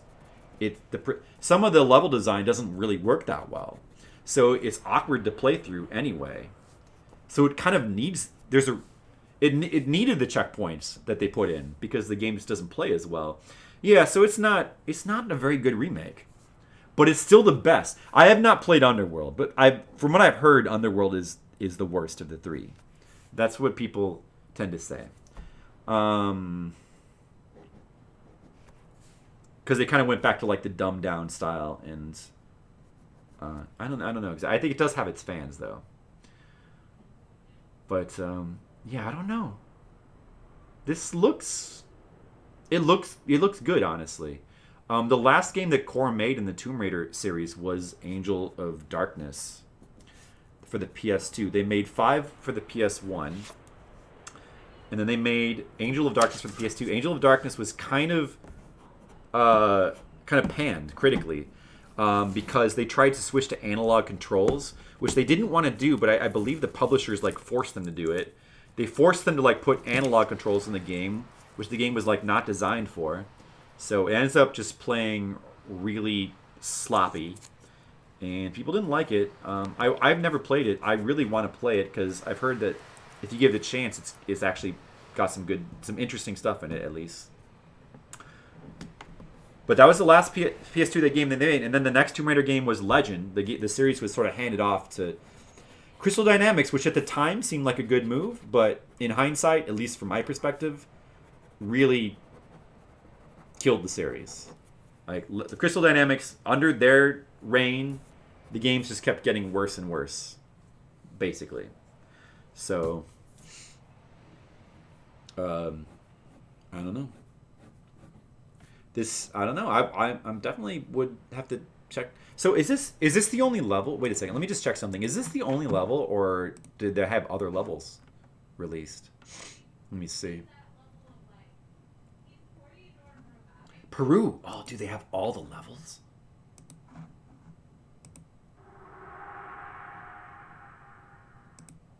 Nice. Well, that's...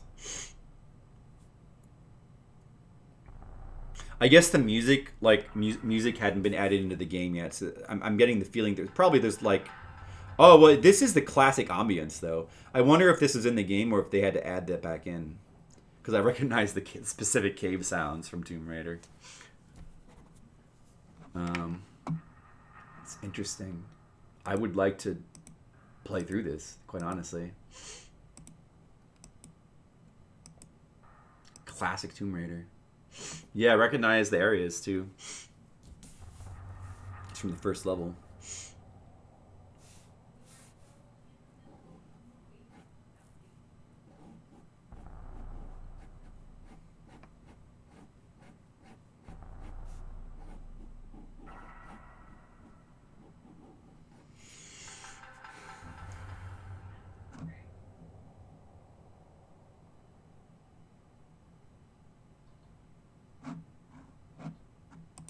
All right, that's cool. All right, the focus back on the art. Oh, I keep forgetting that I have this layout for watching videos instead of the one I was using, which keeps the same layout. Oh well. Anyway, I should have used that because the art is not upside down in that. Well, that's cool. Back to this song requests.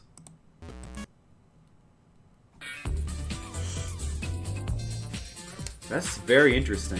I'm definitely gonna have to check out more of that later.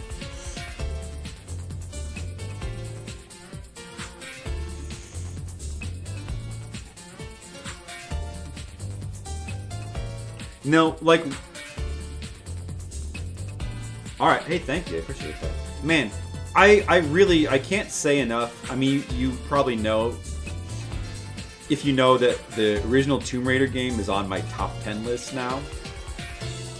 I can't say enough how much I love that original Tomb Raider game. It's like one of my favorite games, and man, I would love a new Tomb Raider game that actually was fully in the spirit of the originals, with save crystals and a specific style of music that captures the ambiance and the memorability and the mystique feeling of the first one, and like level design that was like super heavy on like intricate exploration and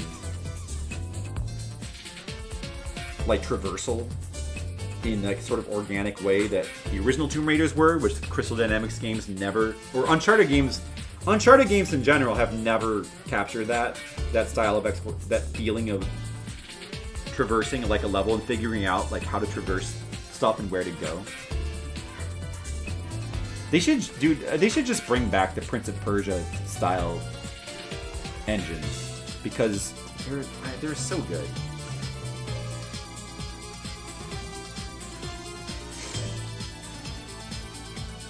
But they won't, of course. So, I mean, I would love that, but unfortunately, that is not going to happen. Because, I mean, I guess you never know. You never know, because things come and go, trends come and go, and old things become new again. So, you honestly never know. I mean, there have been examples of old things becoming new again. I mean, even though I hate the Demon's Souls remake, and it's god-awful, and it ruins the game, Demon's Souls got remade. That's not really what I would want, though. There we go. This is definitely mine. Nobody put this. Hey, you guys remember this song? Mr. Leo, when he recommended this game, or I think when he I think it was I don't remember. Was this a viewer? Was this some kind of request? Did we play this game? I think we did. You never expected this to go onto my playlist, and it's become a staple. A staple of the stream, this song. I love this song.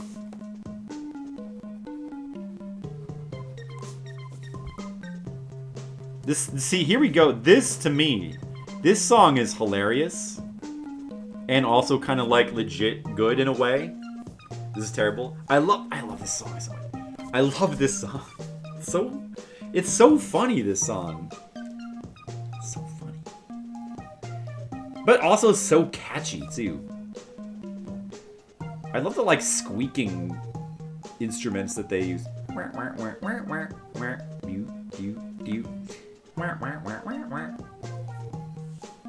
You remember this game? Yeah, it's like some kind of Santa Claus platformer. I think it's for the DS. Or wait, did I see... Maybe I saw this game on your stream? Did you play this? Is that what it was? I don't recall.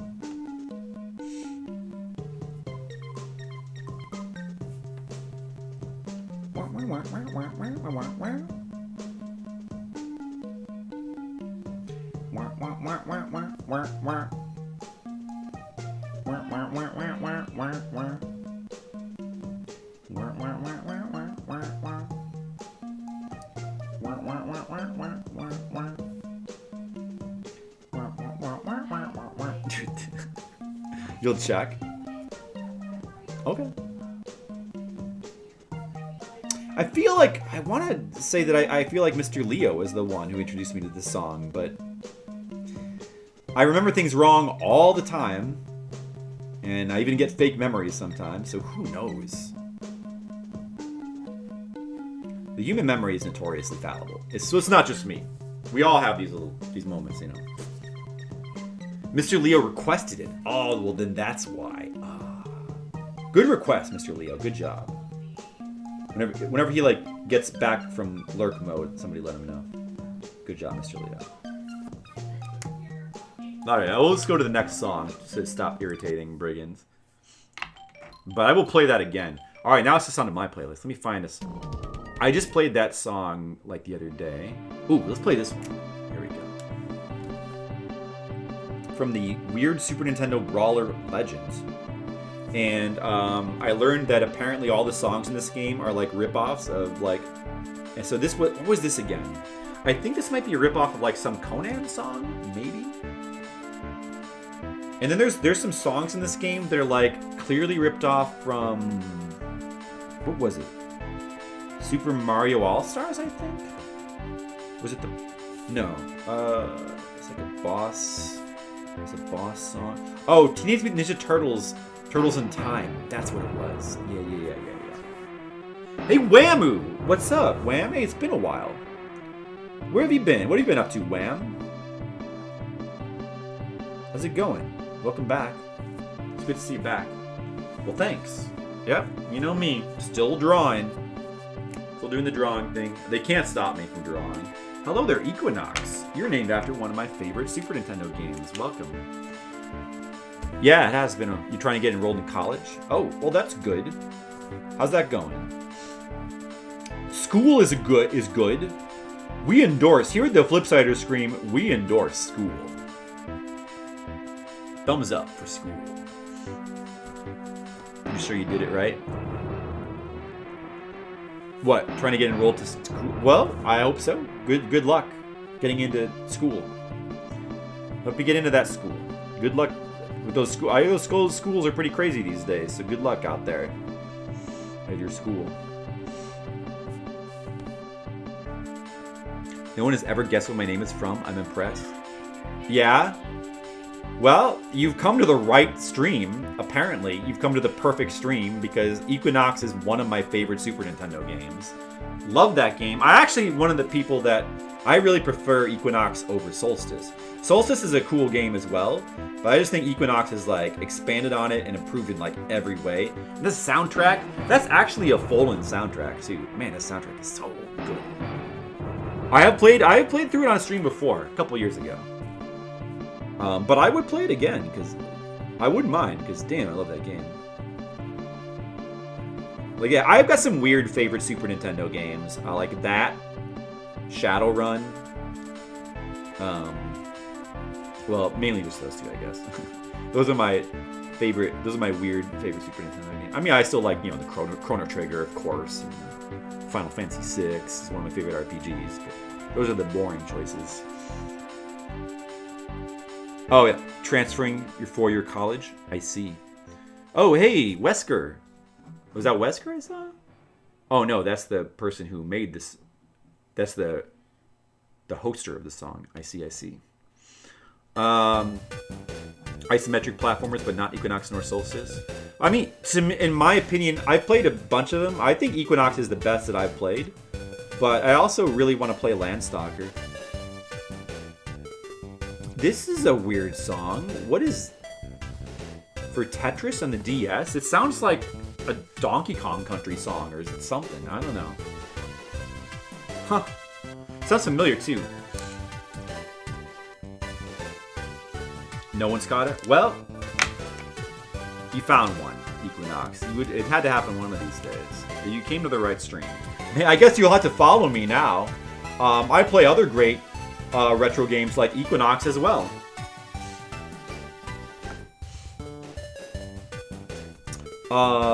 Yeah, the one I'm thinking about playing next is I said it before, but this was at the beginning, so like nobody was here, so I'll say it again. Yeah, I still want to do there's some new games I want to get to.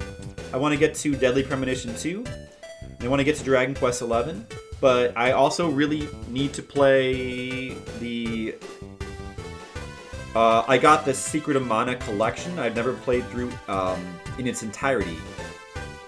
Never finished Seiken Densetsu 3, so I want to play that, the original version.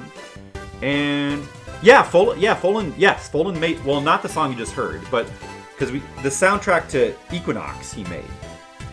And also Solstice as well, Old School Brother. He did both of those.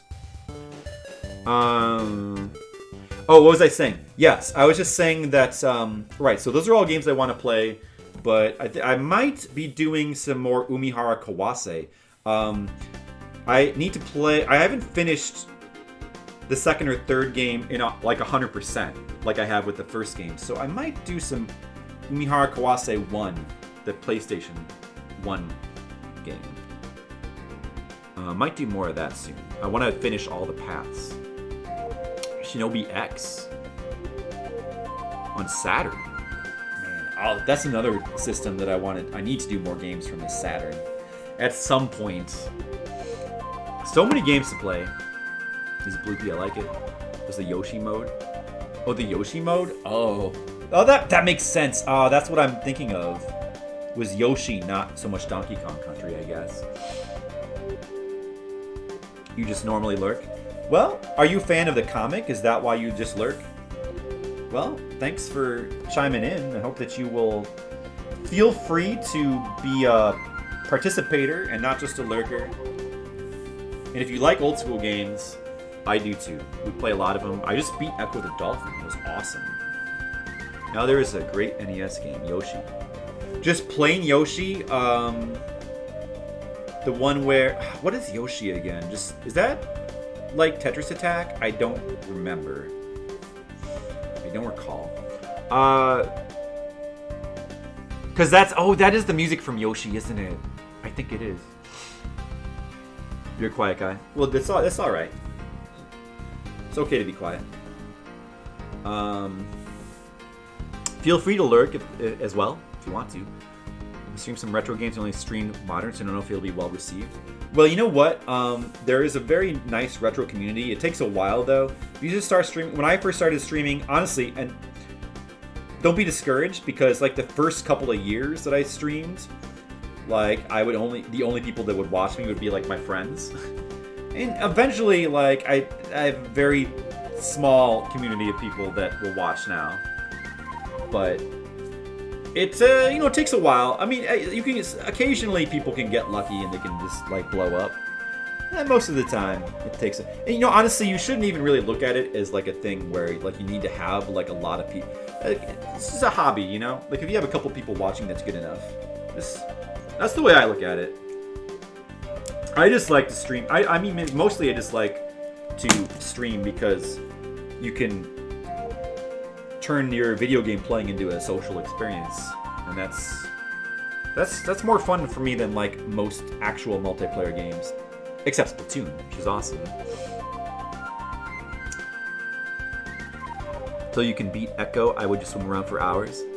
Yeah, I beat Echo. It took me 13 hours. I mean, a lot of people don't like Echo because it's too hard or too scary. I think it's probably a combination of it being like hard and like weirdly like off-putting with its kind of like, but I love it. I love the scary vibe. I think it's awesome. But I like atmospheric, weird, strange games. I also like David Lynch, so I like stuff like that, and also I like hard games. So to me, it's an amazing game. Echo. I'm gonna play the second one at some point. It's pretty cool music. Shinobi. That's another one. It's an endless list of games that I need to play, but Shinobi is another series that I need to play more of its games. I basically only really played Shadow Dancer through to completion. This is a good one. This is actually on my list, I think. Excuse me. Talking a lot. The voice is getting a little hoarse. You talk a lot more on the art streams. I'll be fine though. This is no big deal. You gotta exercise the voice. It's like any other muscle.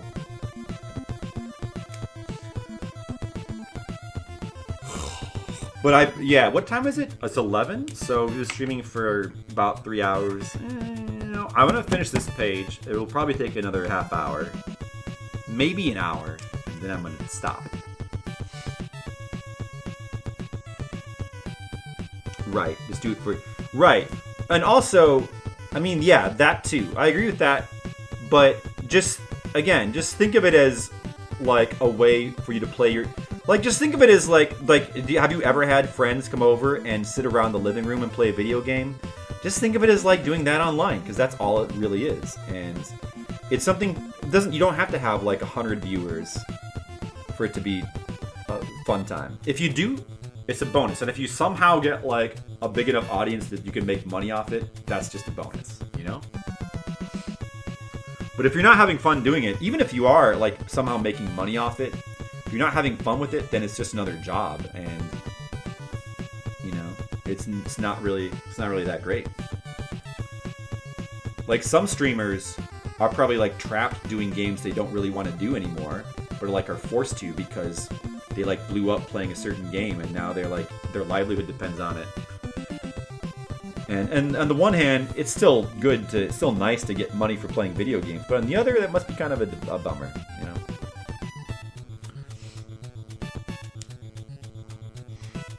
Having 10 regulars is plenty. It's plenty. As long as some of them actually like will talk and stuff, it's all you really need. With the extra soundtrack? I believe it does. I mean, it's a Saturn game. I bet a lot of Saturn games have, because Saturn is the other side of the coin of the PS1. I mean, I'm always saying how much I love the PS1 for the soundtracks, but Saturn is the same exact era, and it has a lot of the same stuff. It's got even more Japanese games, so it's got even more cool soundtracks. I think at least from what I've seen. But I've played exactly no Saturn games ever, and I haven't seen that many really either. I don't have that much experience with Saturn games, so I really need to play more of them, because They look very cool.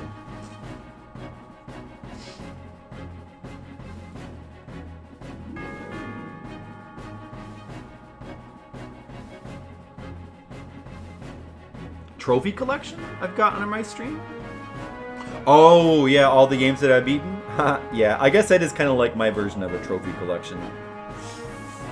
But it's a trophy collection that I'm not a big fan of trophies in games, but the kind of trophies you make for yourself are the kind of trophies that I like, you know. Instead of the developers telling you like what you should try to achieve, so you can feel like you're a good gamer, with a high gamer score.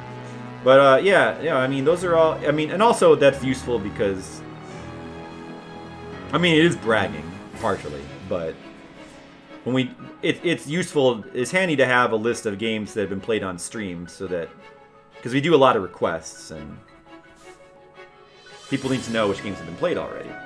Because we like to try to avoid repeats. Because I have a lot of games I need to play, and you know, it can't be repeating games. Unless it's the game that I just really want to play through again, which sometimes happens.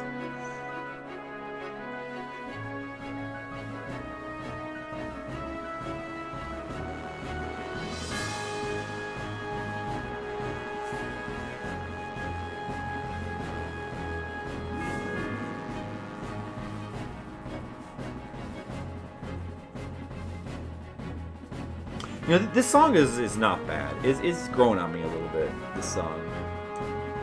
I see the merit of it now. That's a pretty good song. It's pretty good. Okay, Wham. Well, thanks for stopping by. I hope you stop by again sometime soon. We like having you around. Plus, we can make more JoJo jokes. A.B. Cop.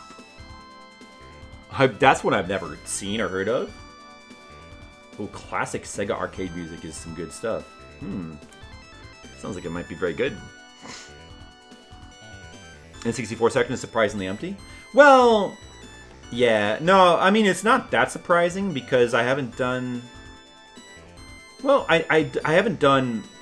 The main reason is because I did a PS1 special at some point where we just played nothing but PS1 games for 2 weeks. I haven't done that with N64. There's definitely N64 games I would love to play on stream. I mean, I really should do an N64 special at some point where we just play nothing but N64 games for a couple weeks. That would be great.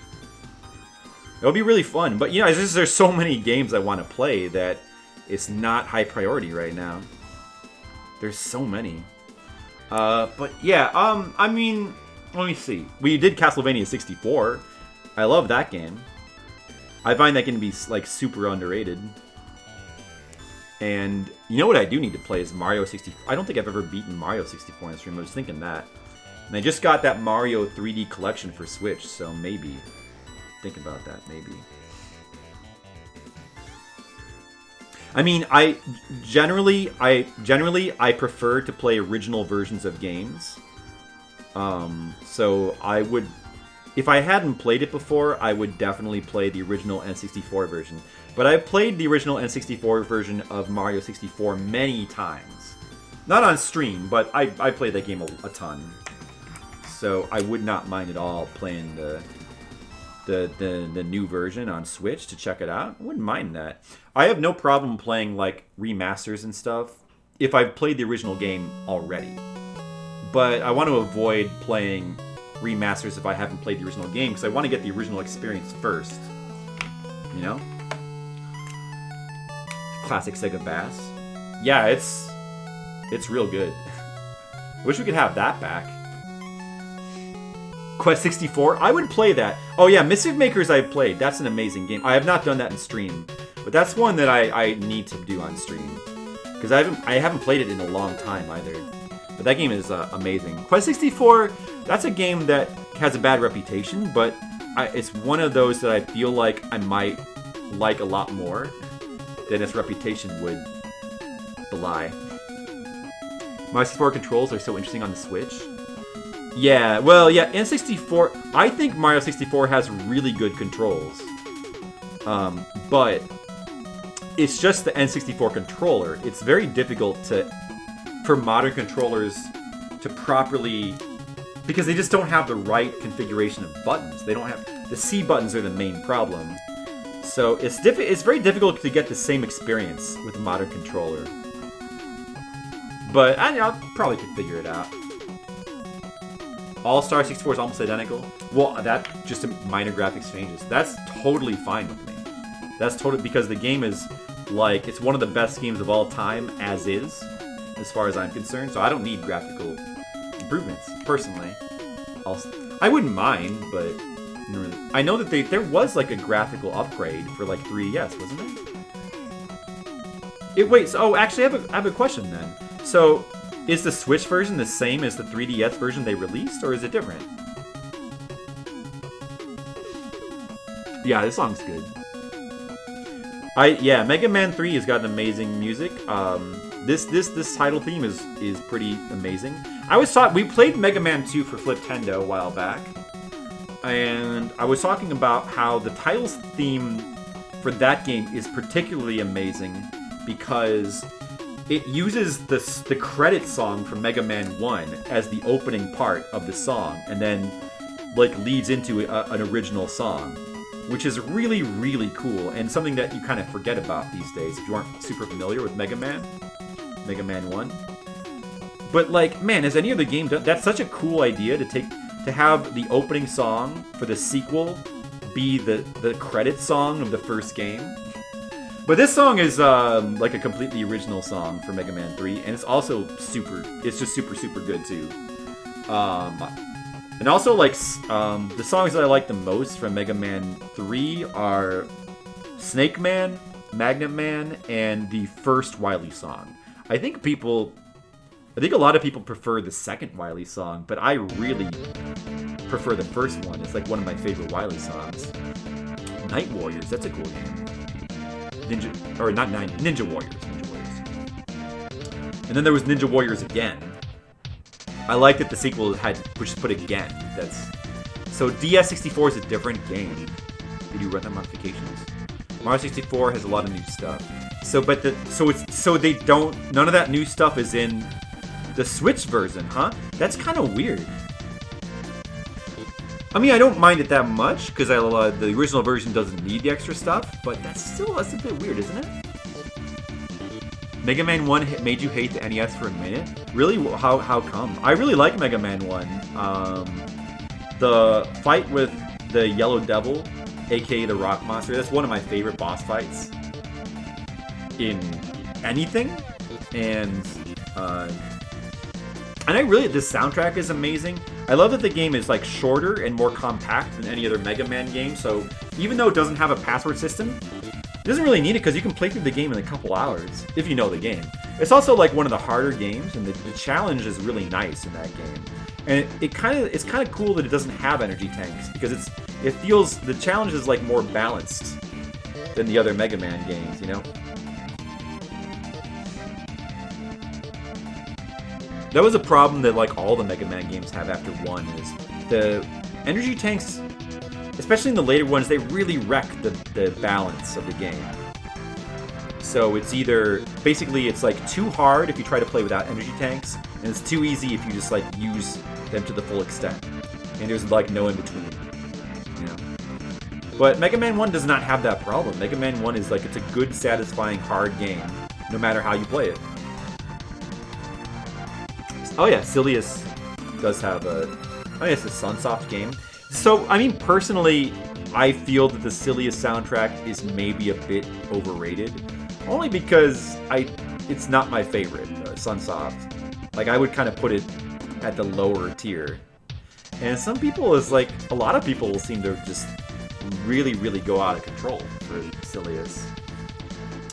But, I don't know. It doesn't quite... It's really good, but to me it's like on the same tier as like Gremlins 2. And I think that stuff like Gimmick and Blaster Master are better than Silius. Like a full tier better. DS was a remake and the Switch version was a port. Huh, yeah. Well, yeah, but it's interesting that they chose to do it that way, because The Switch version is a later release. None of the DS stuff from March 14th Switch simulation. You could handle it. Well, yeah, go back to it. You might be able to enjoy it now, especially if you enjoy the other Mega Man games, because it's actually a really solid Mega Man game. Mega Man 1. Another good thing about Mega Man 1, all the weapons are useful in Mega Man 1, I think. Hold on, let me just think about that for a second. Well, no, that's not true. But, generally the weapons are more useful than they are in the later games where the Mega Buster started to, like, steal the shine. Generally. I mean, there's only 6 weapons, and at least 2 of them are kind of useless, because the Guts power is useless, the bombs are kind of useless, but the good ones, like the fire, the electricity, Cuts Blade, and the eye, all are very, very useful in the stages. So use them all. Even the Guts power has its uses. Bombs are kind of just almost totally useless, but...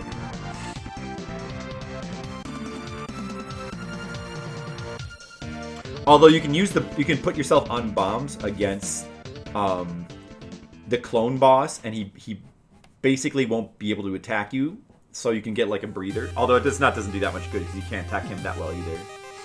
You gotta get a breather against him. Oh, Jake Kaufman, Retro City Rampage. I didn't know that Jake Kaufman did the soundtrack for that. I had that game and I played it a bit, and then I kind of just stopped playing it because, I don't know, it didn't super draw me in. But maybe I need to give him a chance, I don't know.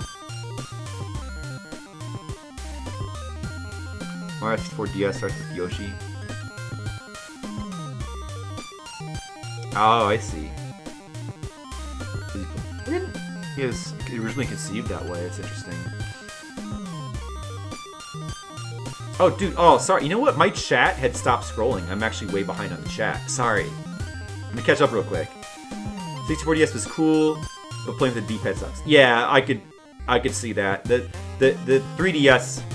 Or I guess I'm sorry. The DS. Was it DS or 3DS? I thought it was 3DS. But either way, that's not a system that is going to adapt very well to N64 controls.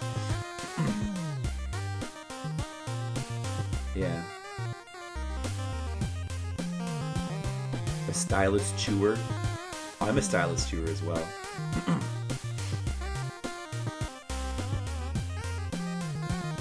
A Yoshi built, the Nintendo rejected and made Croc? Oh, Croc was a Yoshi game originally. Oh, interesting. General idea of the plot of the comic you're working on? Sure. It's a fantasy adventure comic about a jester girl with split personalities and a sword woman, and it's like manga styled. And yeah, it's got kind of a focus on like relationship drama, but in terms of like the plot, it's a little bit doing like a bunch of different things, like, you know, different adventures, different scenarios. There's some horror influences, some David Lynch influences, some JoJo's Bizarre Adventure influences.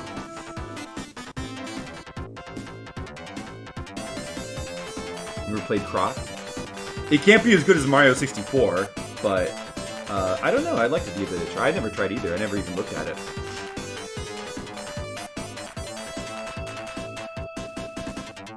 Thanks again. Yeah, that came up again, and Brigand is very happy that it did, Mr. Leo. I was just talking about how much I love that song. It's like one of my new favorite songs. It's from Santa Claus Saves the Earth. Mr. Leo loves it too. He's a big fan.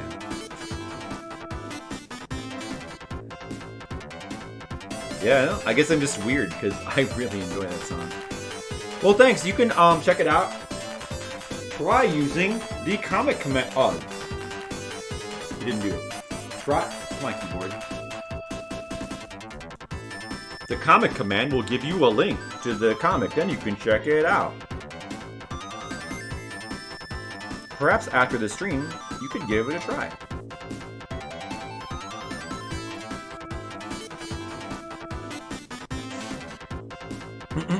Which, boy, was it 11? Oh man, I don't know why it feels. I feel pretty tired, but it's not that late. It's only 11:08, and usually we go to midnight. But yeah, but the art streams do tend to be the shortest streams. You know, I guess I'm a stamina streamer because I do like to stream for long. Like if I had my way, I would do long streams every day. Because you know why? The reason why? Because that's how you get the most done. That's how you get the most progress and play the most games. But yeah, I've noticed that a lot of people don't like to do that. Like if you play, a lot of people like if you forget streaming. Like if you play a video game for like more than a couple hours, it's like, oh, I gotta stop.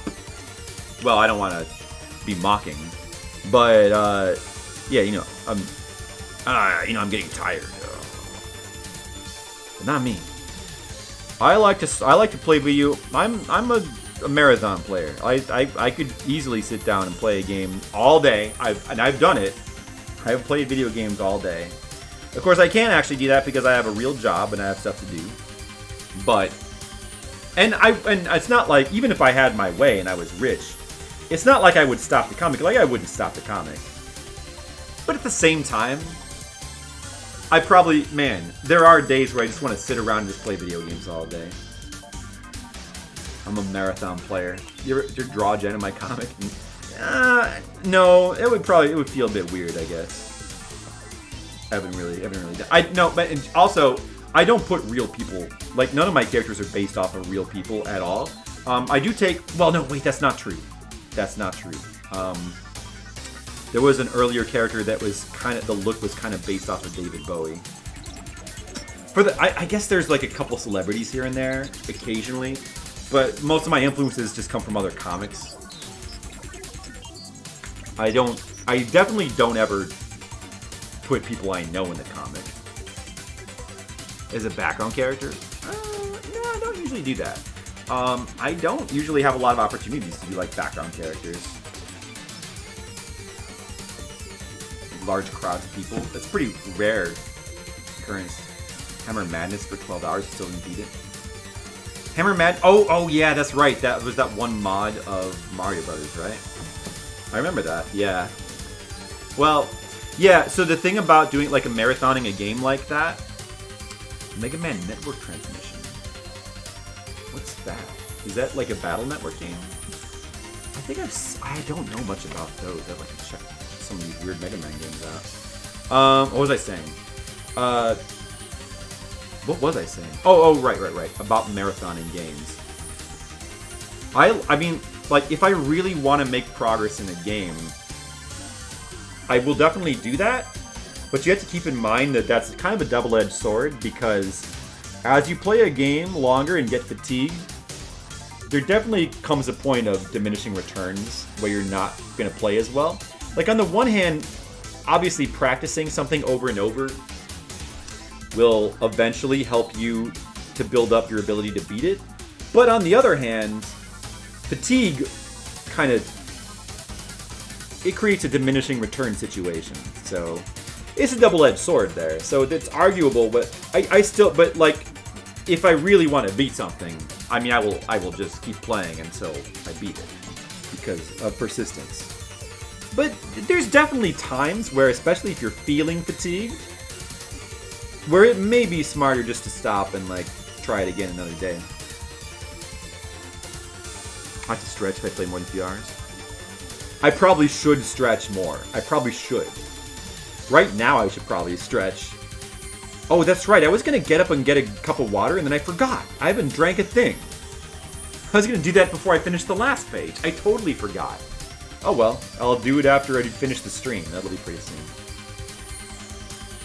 You're gonna have for tonight? Alright, well, thanks for stopping by. I hope you stop by again in the future. We'll be playing many variety of retro games. I also do a thing for subscriber requests, where we play whatever game you want, and we play a wide variety of games, so... Oops. Oh, I'm also doing this project I didn't even mention, maybe you've seen it, called Fliptendo, where I'm trying to play every Famicom and NES game in chronological order. It's on a temporary hold right now, but we'll be getting back to it at some point in not too far future. understand the appeal of when someone play the same game over and over again. Like, I kind of do, but at the same time, I kind of don't. Well, yeah. So, I mean, it's definitely... So, I mean, if you... I'll explain the appeal. I mean, first of all, I totally get... Oh, am I taking sketch requests? Yeah, I should. But maybe we could do something a bit simpler, because I'm kind of I'm feeling... Speaking of fatigue, I'm feeling a little fatigued right now. So, how about like an easy one? You want to give me like an easy sketch request? Because I'll definitely do one before I stop. I have to finish this page too. Yeah. So you go ahead and throw your request out there. Next time, you sure? Oh, I mean, okay. If you want, I mean, yeah. If you want. Sounds rough. I mean, like, I wouldn't mind doing a simple one though. I wouldn't mind. Don't feel bad about making me do one, because it's not a big deal. But it sounds rough. No, it's really fun. It's just that the only reason why I'm sort of putting on temporary hold is because I just want to play other games. There's so many other games I want to play, so I want to like make time. I want to like I want to get some more variety. But I do really still enjoy the Famicom, and we'll go back. We'll play more Famicom games. We're gonna at least get to 800 for sure. Probably we'll keep going after that though. Yeah.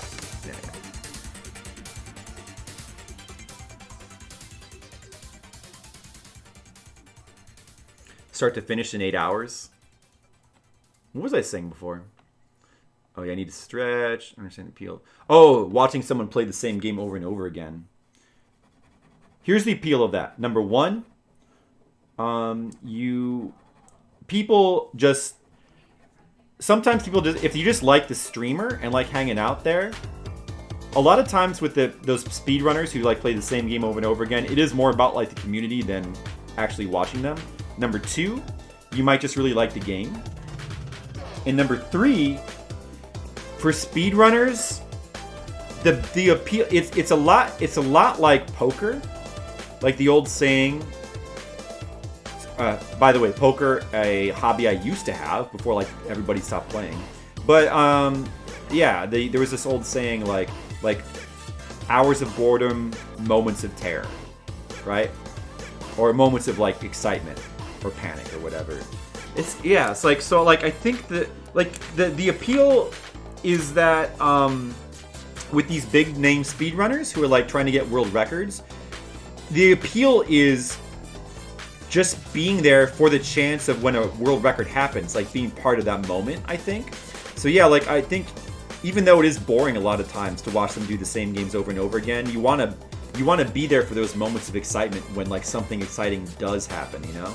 So like I get it. Those are all reasons why people will watch the speedrunners play the same game over and over again, right? Now, if you take away some of those things, it definitely takes away the appeal. Like if you're watching some no-name streamer who's not anywhere close to getting a world record, or maybe he's kind of boring and just has no personality and doesn't talk. I mean, you know, there's some are more interesting to watch than others. But, and I do agree that I personally prefer watching people play games for the first time. But I was a card hustler. Yeah, but like a very amateur one. But yeah, I played a little bit of poker back in the poker boom. Made a small amount of money. Yeah, I prefer to watch people play games blind. But I get the appeal of speedrunners. I just personally don't usually watch them. Because, yeah, I'm more about watching people play through games for the first time that I've played through that I really like. I mean, that's mostly what I like to do. Or sometimes you just want to, like, hang out in somebody's chat, like a streamer that you just like. So there's that, too. And, of course, and you know, if you can get both, then that's ideal. I have the platinum personality. Thanks. That sounds good, so I'm gonna take that as a compliment. Final Fantasy Dimensions. That's a mobile one, right? Dark World Battle thing. Alright. Oh, it sounds like it's trying to be in the style of a Nobuo Uematsu. Maybe it actually is Uematsu. Because I think, did he do the soundtrack for one of those games. One of those Final Fantasy games. I think. Did Uematsu, I think he might have done the soundtrack for Terra Battle. That one mobile game that Jennifer played for a little while. This sounds Uematsu. That's pretty good. Oh, a friend in high school ended up playing poker professionally. Got banned for a long time for dressing up as a woman playing in a woman's tourney. Yeah. That, yeah, you know, it's a funny little hijinks.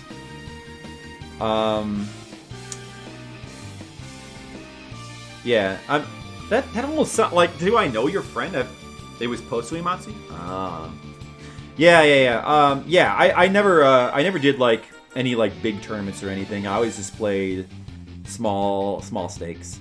So, but I did, you know, I was all right.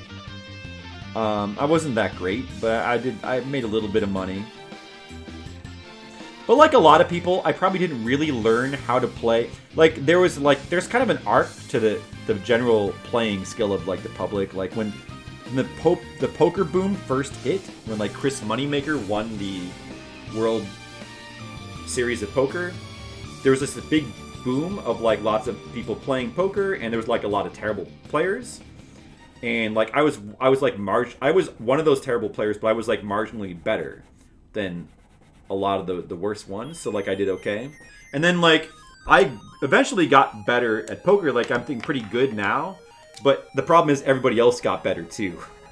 And like nowadays everybody's just too good at poker. Everybody's way too good. Oh, this is one of those RoboCop games I was alluding to before. Is this Ocean or is this Probe? I think this is Probe. And this is like one of those like kind of warbly British sound effects. This isn't Folan, is this? This might be Folan Brothers? Or if not, it's in that style.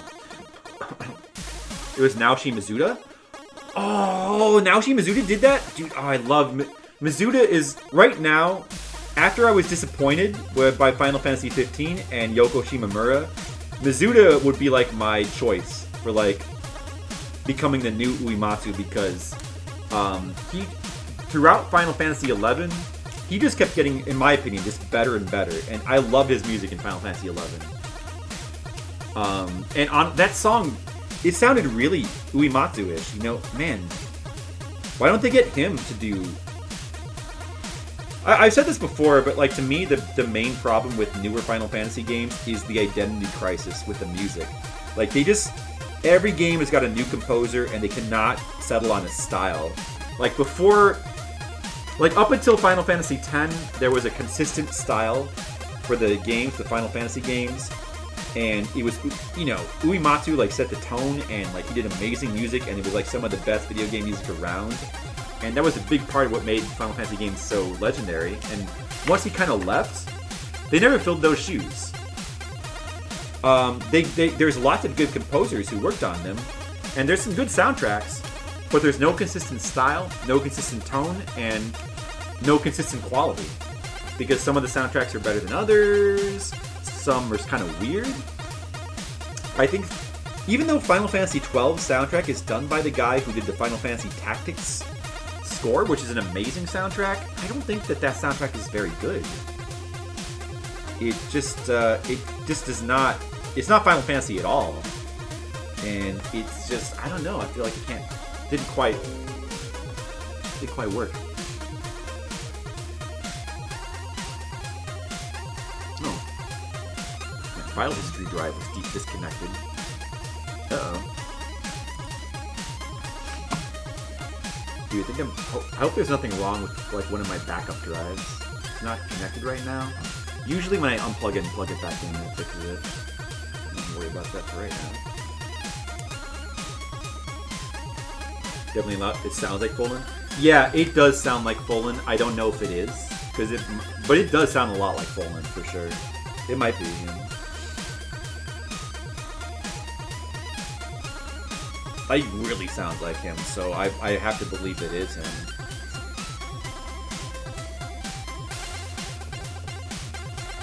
I'll be surprised if it's not. It might not be. There's some other really good British composers besides Folan, though, who do kind of similar stuff. So there's a chance that it could be somebody else.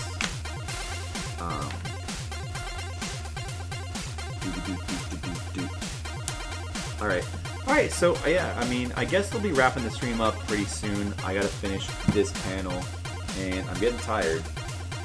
I am getting tired. We're gonna have to end soon. Sorry about that.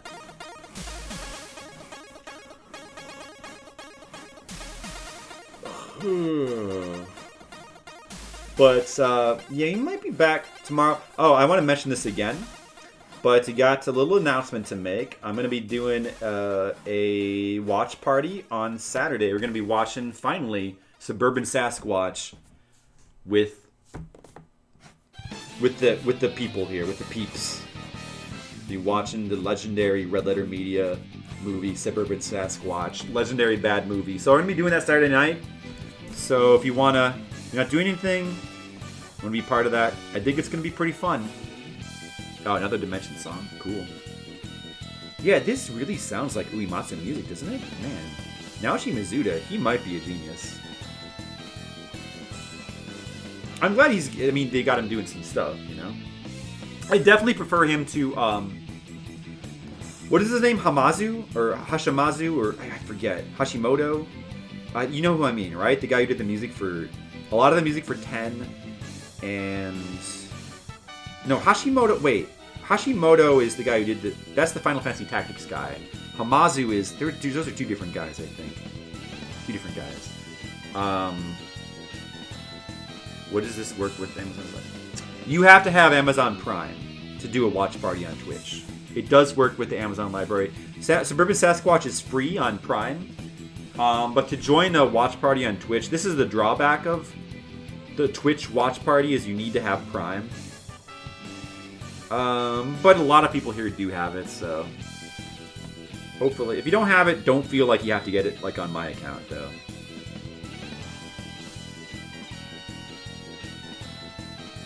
Okay, later, old school brother. Thanks for hanging out.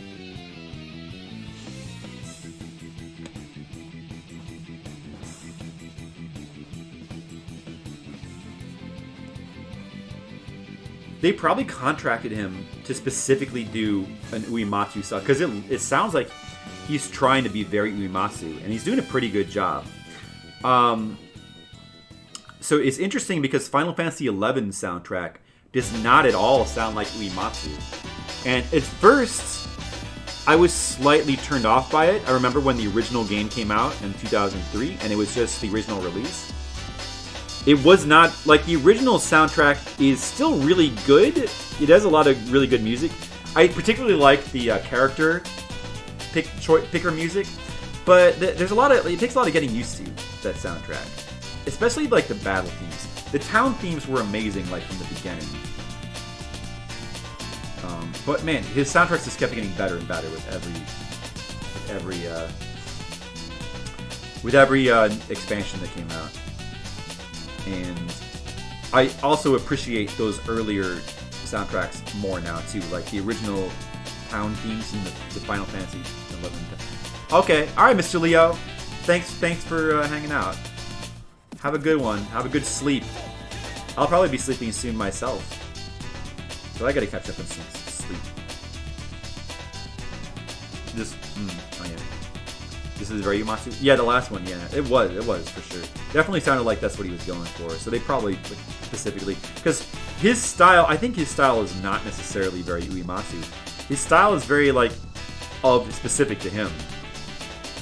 At least from what I've heard of Final Fantasy XI. He also did the soundtrack to Four Warriors of Light, which I have not played. From what I've heard, is a very interesting soundtrack.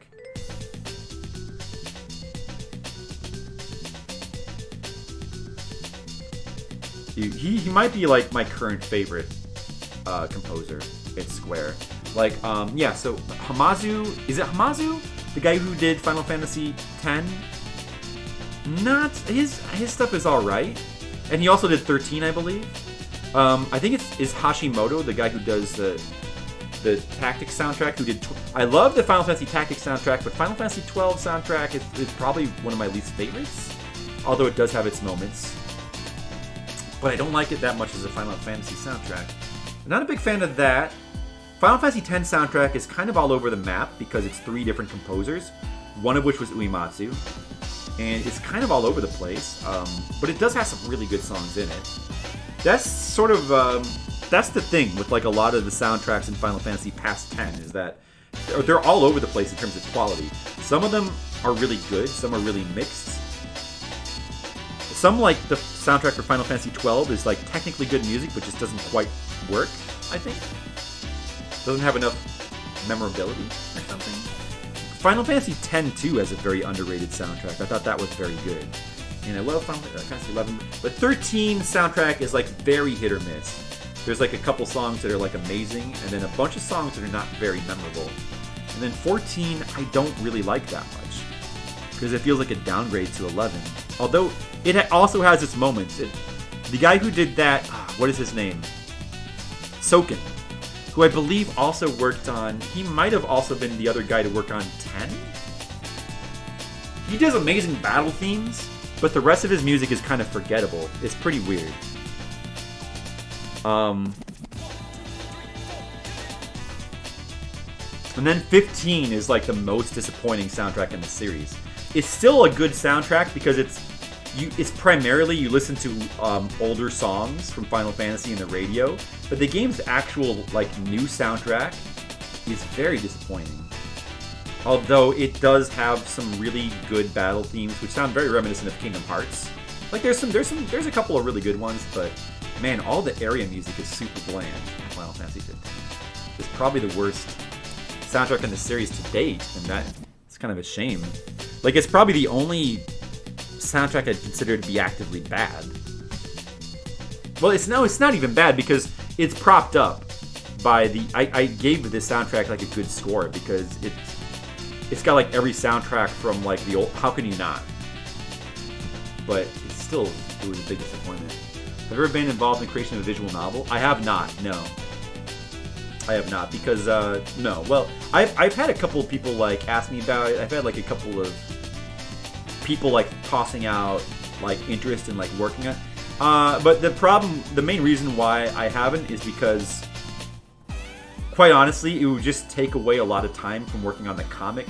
And the comic is already the way in which, like, I would love to, if somebody talented wanted to make a visual novel of the story and would do, and if they wouldn't mind doing most of the work themselves, I would love to sanction it.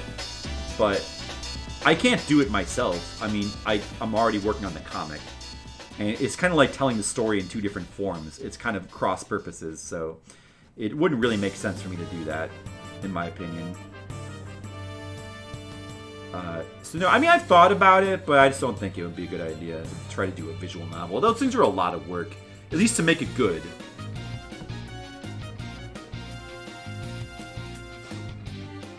Another Matrix Final Fantasy? Oh, Matrix, huh? That's interesting. Oh, Matrix are the guys who did Octopath Traveler and Bravely Default? Saga Frontier 2s? That was one of Hamazu's best? Yeah, it very well may be. I mean, I don't think Hamazu's bad or anything. It's just that... Oh, Final Fantasy X, his music, I think, was the music that... Well, it's just, I don't know. His music is not bad, but it just, I feel like it really clashes.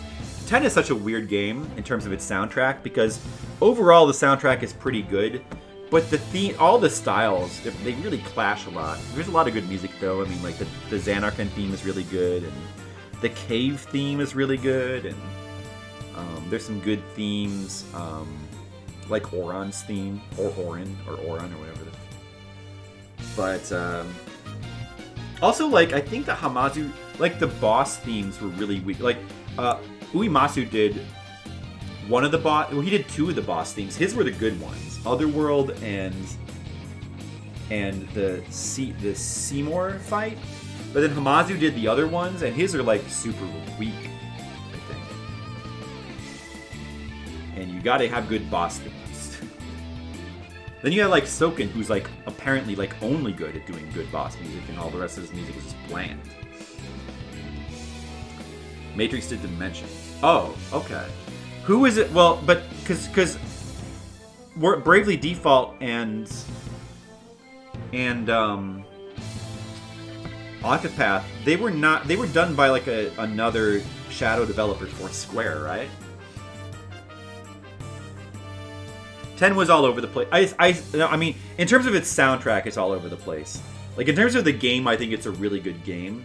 The only thing I don't really like about 10 is the fact that for the battle system, you have to trade out all your characters in every battle in order for them to get experience. That's a super annoying system. I mean, like, I like the whole idea of, like, trading, of, like, having, like, 3 characters and then being able to... Because in every Final Fantasy before that, you always have, like, this roster of characters and you have to pick certain ones. But you could never, like, switch them in and out of battle. 10 was the first one you could do. Like, that was a really good addition. But then they made it so that they don't get experience unless you trade them out, which was a bad decision. I don't know if they fixed that. I think they might have fixed that for the international version, but I played the original ones. And it kind of made the random battles a drag because you constantly would be switching characters in and out because you have to. Which takes like a really cool idea and kind of makes it a little bit tedious. But other than that, I really like the Sphere Grid system is awesome. It was very like prescient battle system, and I like this. I think it's like the last really good story in this series. Like every story in a Final Fantasy game has had massive problems after 10, but I think 10 all comes together really well. Like the characters are all really strong. The plot works really well. The themes are like easy to understand. It has a good climax, or like it has a good arc. That is a good climax. It's the writing is not even that bad. I mean, for the time, it's very good. The voice acting is good, except for Tidus. The guy who plays Tidus is a little bit too annoying, and that is kind of and since he is the central character, that does drag things down a little bit. But he's not that bad, and you get used to him. All the other characters are really well voice acted. Waka in particular is like the voice actor who did him is a well-known voice actor. I forget his name, but he's really, really good. And he's really good in that game too. Most of the voice acting is really good in that game, though. It's a great, like, it's a fantastic game. Final Fantasy X. It's not quite one of my favorites, but it is very good. John DiMaggio, yeah, he's awesome. All right, I'm done with this page.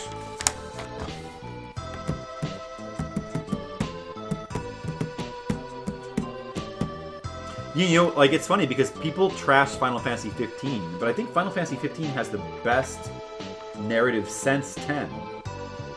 The one that's the strongest. I don't even care about the time. People don't like the time skip, but I don't even care about it. Like, it was fine for me when I played it. I thought the characters were, like, pretty well done. 12 has got big problems. 13 has got big problems with its narrative. 14, to me, people like it, but it does. Oh, he does this brightly awesome Joker? Oh, I did not know that. That's cool. This is the song I started the stream with. I just realized. Well, I didn't plan it that way, but I guess it should be the last one, huh? This is an amazing song, too. I want to play this game. This version, I want to play the Super Nintendo version of Dungeon Master just because it has this amazing song. And some other really good music, too. The original PC version of Dungeon Master had, like, no music. Well, we did 2 pages on the stream. That's pretty good. It's getting pretty late. It's like 11:40. I do need to get going. So I should probably like host somebody or raid someone. We should probably do that. Let's see who we should raid. Thank you for hanging out with the for the art stream though. Hopefully, I'll be back tomorrow evening. If not, then we can do the watch party on Saturday. I'll see you guys for that. For Suburban Sasquatch. It's going to be very entertaining. And let's see. For raid choices, you got Late Night Retro. We got Sharpie.